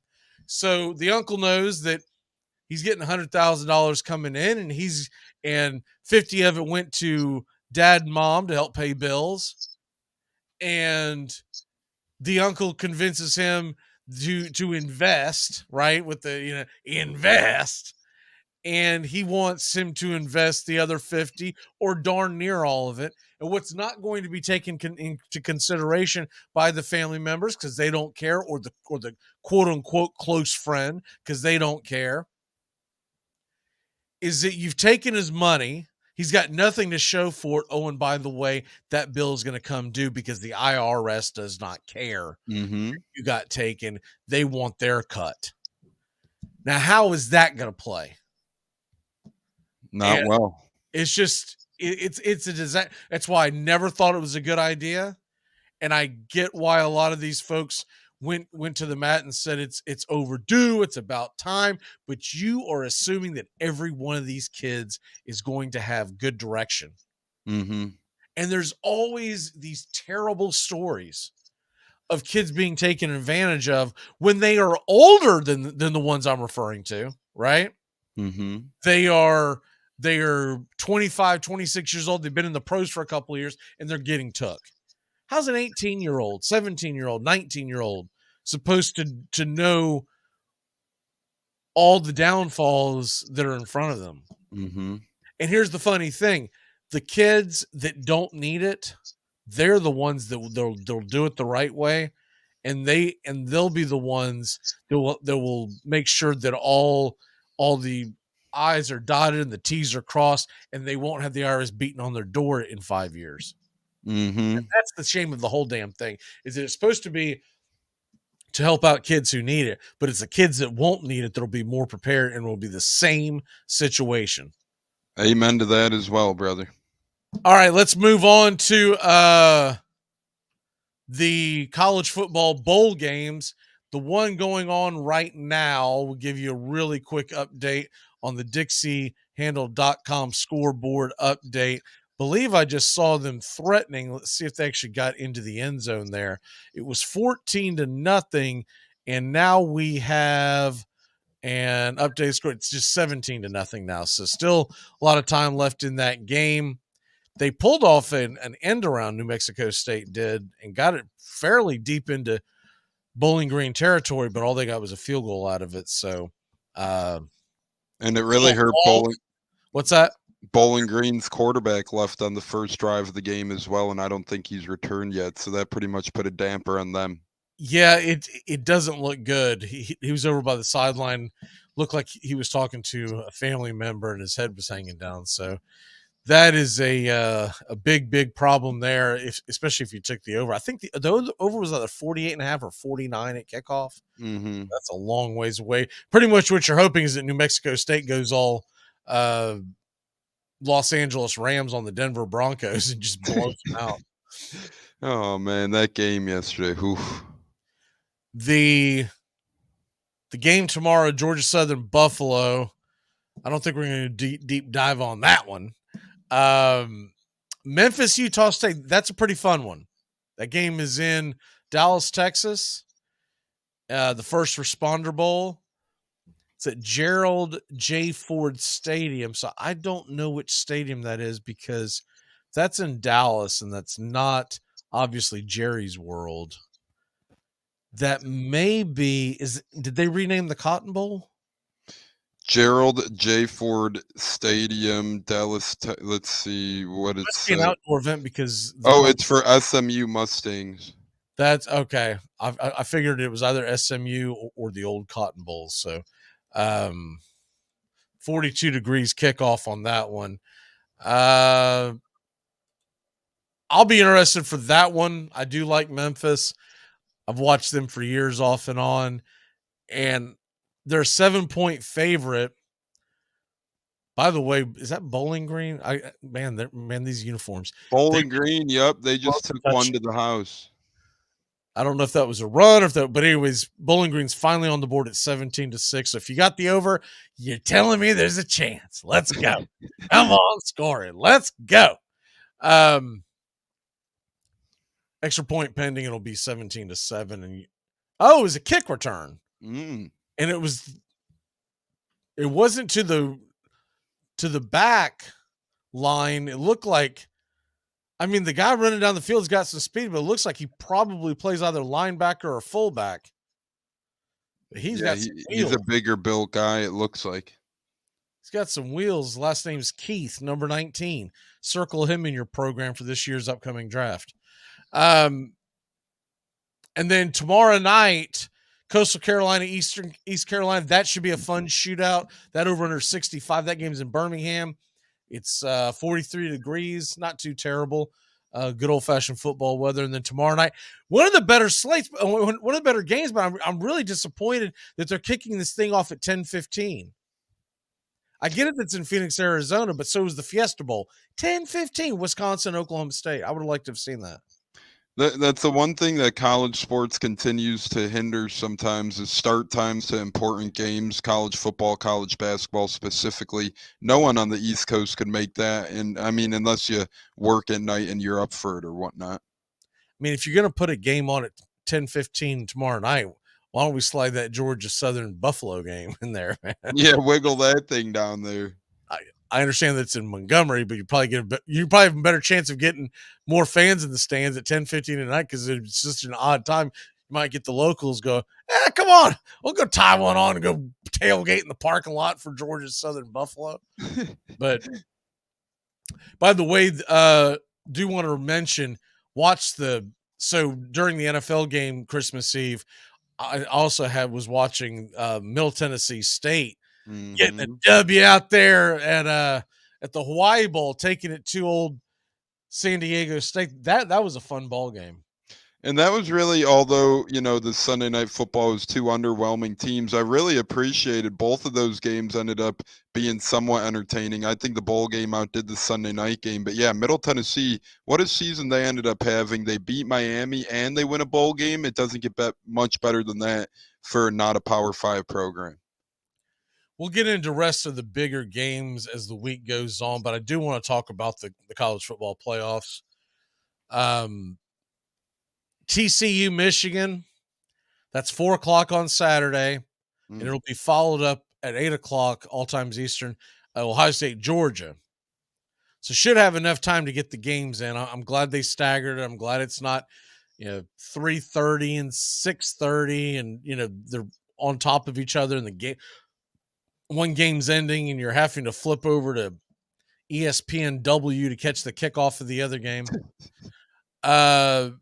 That TCU Michigan game and the Georgia Ohio State game, the total spread now, that Georgia Ohio State line has not really moved, but TCU Michigan has. It opened up at around 9, it's down to 7.5. Georgia Ohio State 6.5. Both of them are being billed for about average scoring for college football games. 58.5 for the Michigan game, the Georgia game 62 points.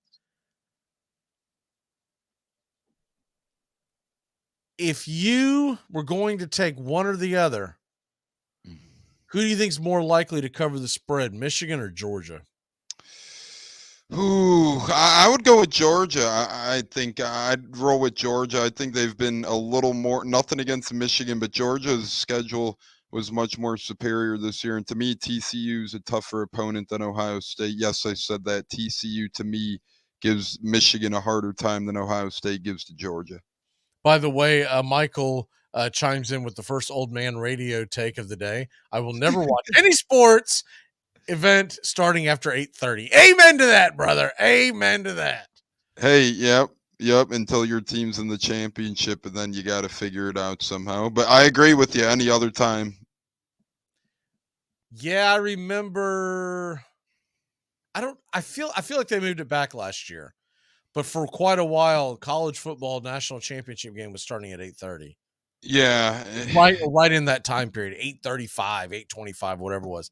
And it's just insane. It's asinine. First of all, college football always takes longer than the NFL. Mm-hmm. Not only does the game move slower as far as the clock, but they also usually have a longer halftime. Mm-hmm. I think last year was the first year that they bumped it up a little bit, like 7:45, something like that, 8:00. It's still, in my book, that thing should get going at 7:30.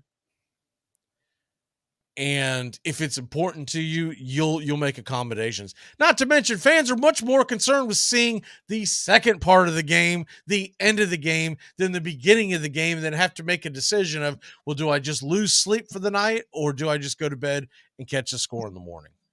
Yeah, I remember being in college watching Florida State in a couple of those championship games, and me and my buddies were thinking, man, it's halftime only, and it's like 10 at night, 10:30 at night, Right.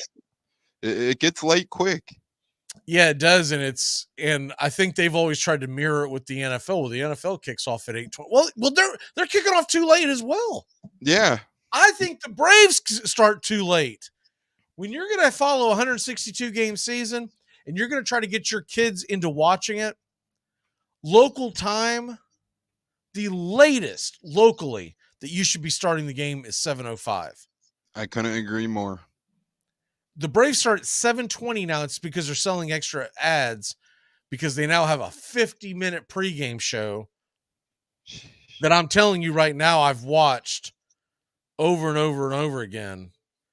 And I would challenge you and say there's about 6 minutes of content in that 50-minute pregame show.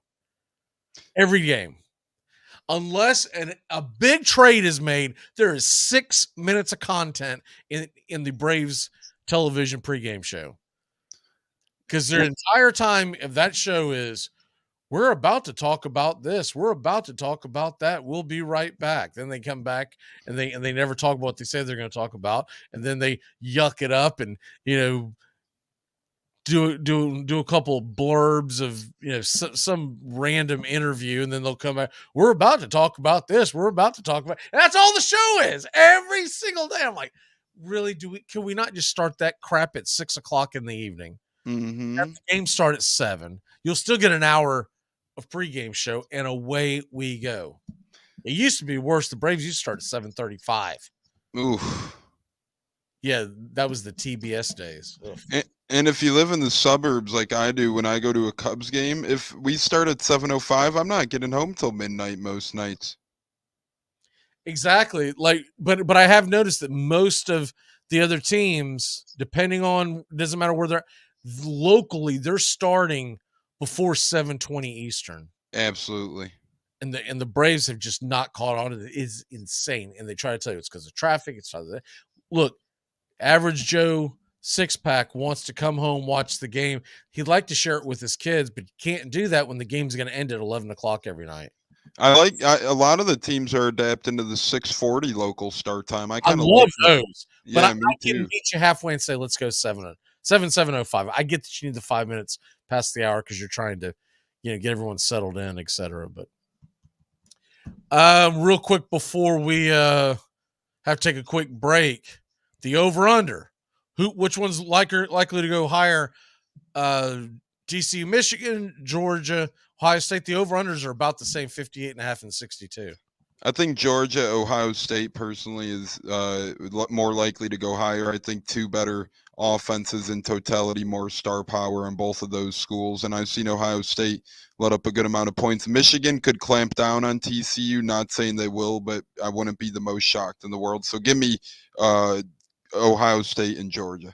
Yeah, I have to agree. I think both. I think Georgia will give up some points, but it won't be a lot. But I do believe that Ohio State can probably get in the 20s. I can see that TCU Michigan game being a slobber knocker of like 20-17 your final. Yeah, I could agree with that. Both teams like to control the ball. Even when they throw the ball, they like to do the short passing game. Ohio State and Georgia are more likely to hit you deep. Let's take that quick break. When we come back, we're going to talk a little more football as we're taking to the 5 o'clock hour here on The Key and Braves Country HD. Wherever you stream, we'll be back in a flash.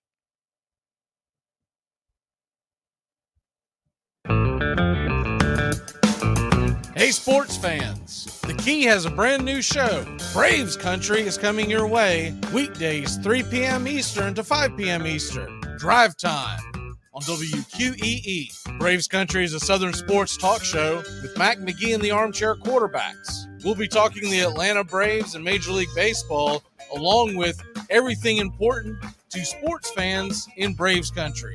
The SEC, ACC, Big Ten, and the National Football League. And the big sports news of the day. That's Braves Country with Mac McGee and the Armchair Quarterbacks. Weekdays, 3 p.m. to 5 p.m. right here on WQEE The Key, 99.1 FM. And simulcasting on youtube.com /@Braves Country.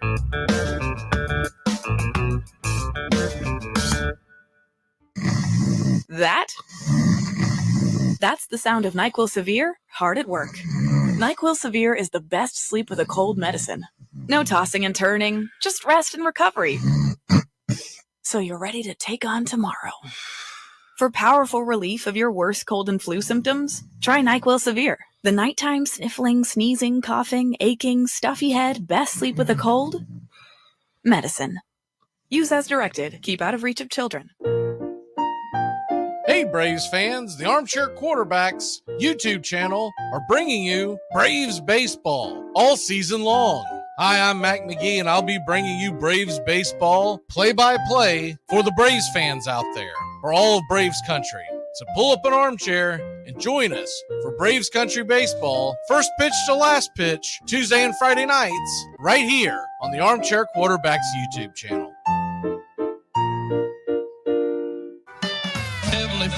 Welcome back to Braves Country. Mac McGee and the Armchair Quarterbacks, weekdays 3 to 5 p.m. Drive time on WQEE. Welcome back. Let's get into some NFL talk. We've got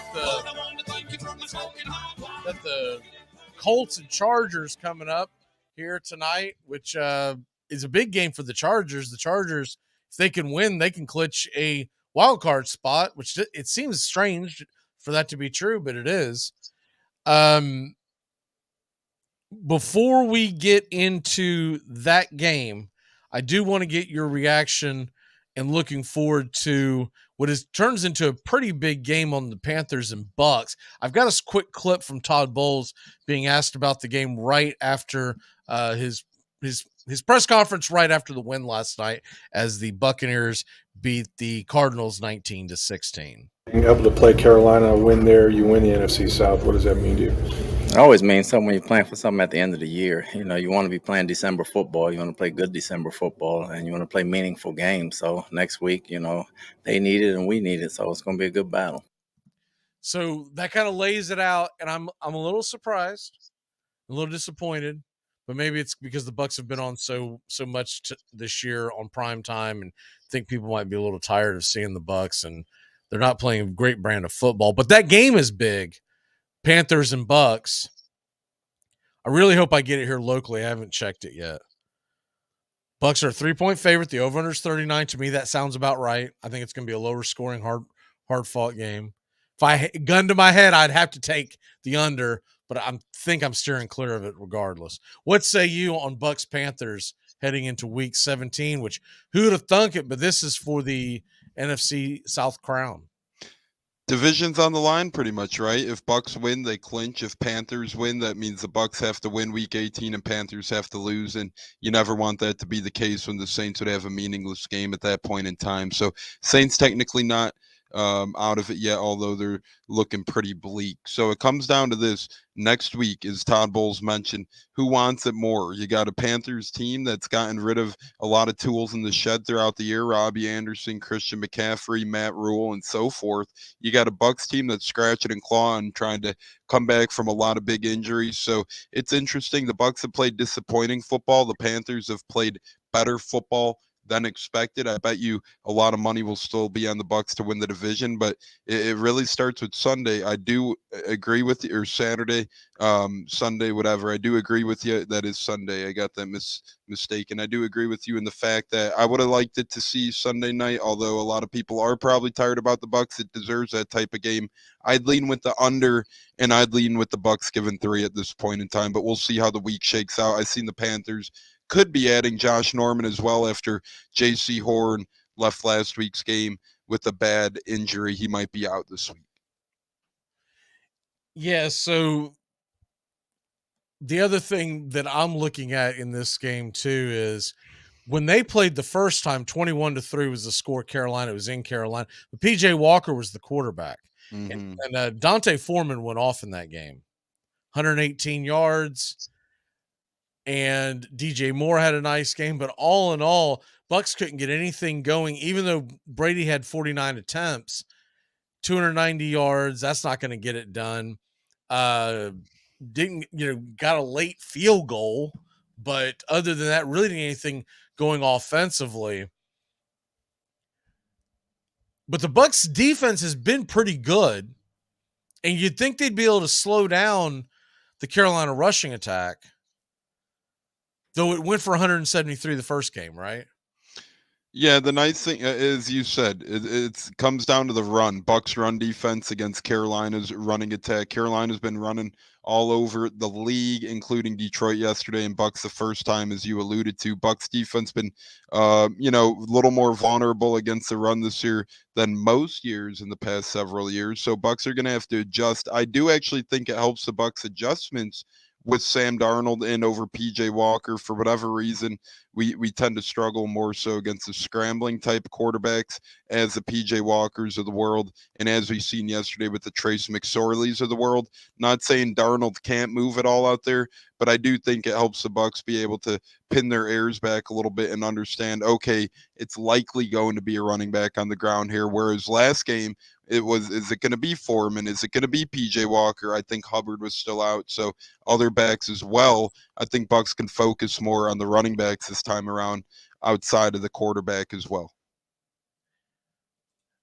That game, 1 o'clock Eastern, and once again, I just would have liked to have seen them do something where the game was being played. If they weren't going to make it the night game, I would have liked to have seen them push it to the 4 o'clock window and then give us the Green Bay, Minnesota game for the night game. That would have been fun. Yeah, because Steelers-Ravens at night, I mean, Ravens clinched the playoffs, and Steelers, they really need a lot of help for them to make the playoffs. So I get why, it's one of those rivalries that people love and adore, but at the same time, the game isn't truly that meaningful, at least at this point in time. Steelers might backdoor their way in, but I doubt it. Yeah, I don't think – I think the game's a snooze. Mm-hmm. To be honest with you, if you're not a Steelers fan and you're not a Ravens fan, maybe a Bengals fan, you don't care about that game. Nope.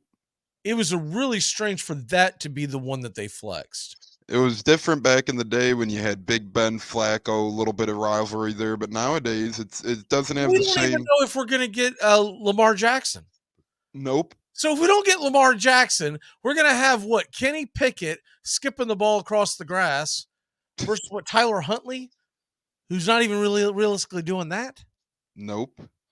It's a shame. I think there's a lot better options, as you alluded to, next week for that game, but the over-under is 36 points. That tells you right there you shouldn't have freaking had that game flexed. I agree with you there. Always look at the betting window.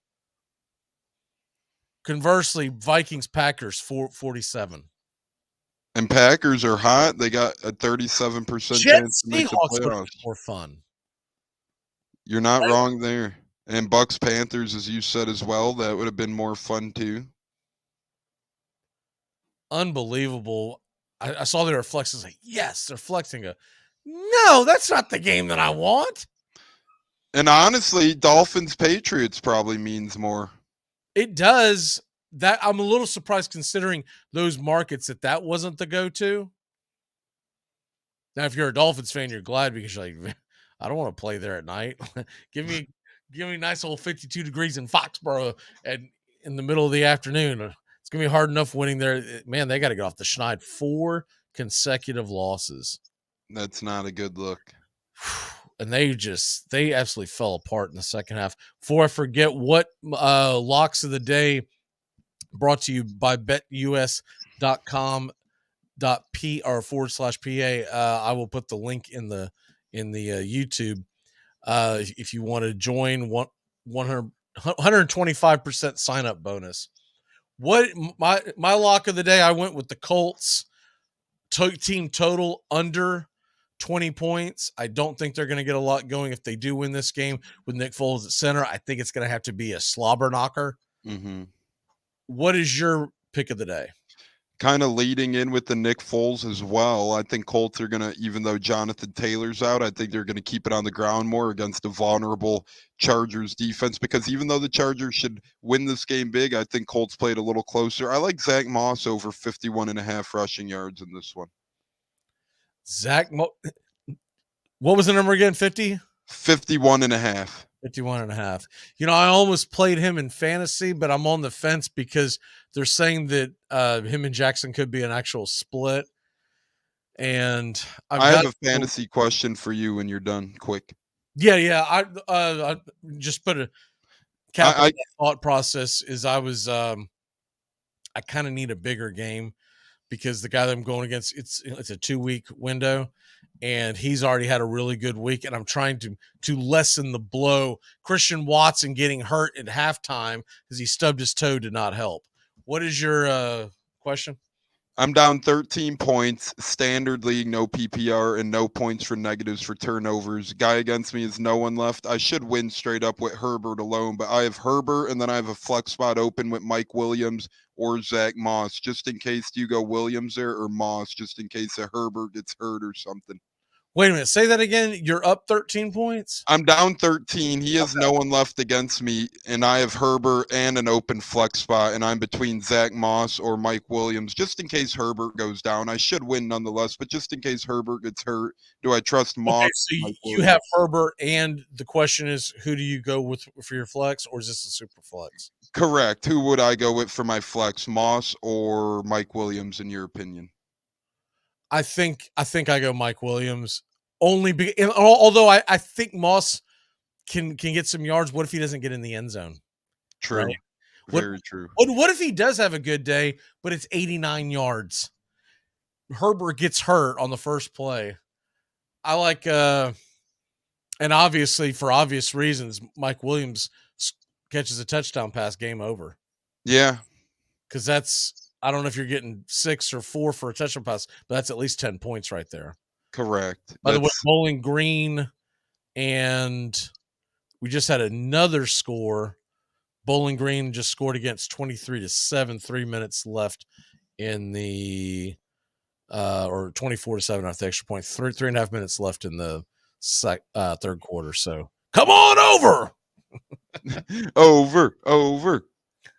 Cover the point spread. Cover the point spread. Cover the point spread. Oh. So 24-7. That over. We'll just call it 49. It was going back and forth between 48.5 and 5. I didn't take that over, but I thought about it. I am banging the under on the Colts tonight, though. I just don't think they're going to do it. I don't think there's going to be. I think it's going to be a very conservative offense, and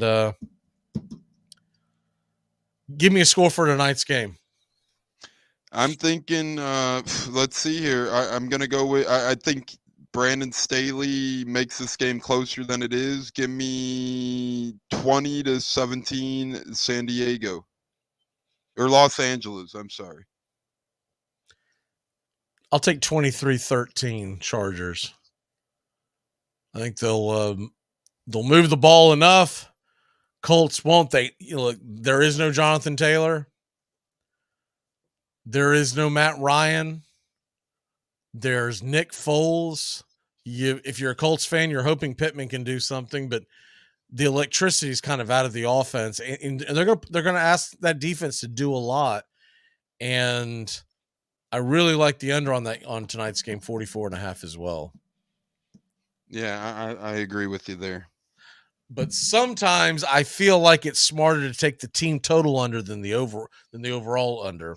Mm-hmm. Because, for instance, if you took the team total under yesterday with the Broncos, you covered. If you took the under on the game itself, you didn't, because Russell Wilson just fell apart. And when was the last time Nick Foles played a meaningful football game? And even when he played in non-meaningful ones, he looked terrible as well. He hasn't looked good since he was in Philadelphia with Doug Peterson. And he's had stops in Jacksonville, Chicago, and now Indianapolis since then. So, absolutely. All right, what is your walk-off for the day? Enjoy bowl season. It's going quick, brother. We really got less than a week left of all these awesome bowl games from now until next Monday. So just enjoy it. Between bowl season and NFL, you always pretty much have a football game on during the holidays. Hope everyone had a great Christmas, and hope everyone has a safe and healthy New Year. Yeah, we've got 15, 16 games going all the way into Friday. It's going to be a fun ride. My walk-off for the day, Monday Night Football tonight, and then we'll be back at it tomorrow, 3 to 5 p.m. Farrell Coast to Coast is on the way, and, of course, Sports Map Radio overnight. And then you've got the Ryan O Radio Penitentiary. That gets your day started tomorrow morning, 7 to 10 a.m. Rod Peterson Show, noon to 2. And Sports Beat, 2 to 3. For Tones, I'm Mac McGee, and Braves Country will be back at it tomorrow, 3 to 5. Adios. Goodbye, sweetheart. Well, it's time to go. We're back tomorrow with another show. Well, unless we're fired, we'll talk to you then. Goodbye, sweetheart. Goodbye. Goodbye. Guys and gals, it's time to go. We'll see you on the next show. Same bat time, same bat channel. Thanks for listening to Braves Country with Mac McGee and the Armchair Quarterbacks on 99.1 FM WQEE, The Key in Noonan, Georgia, and simulcasting on youtube.com/@Braves Country. Braves Country comes your way weekdays, 3 p.m. Eastern to 5 p.m. Eastern. Please follow, like, and subscribe today. Armchair Quarterback Radio, your first choice for Southern sports. Something of the 5th of September. Something of the 5th of September. She said a lot that I can't remember. Something of the 5th. Can I get another cigarette, please? Can I get another cigarette, please? Yeah, I know I live to regret it. Just give me another cigarette, please.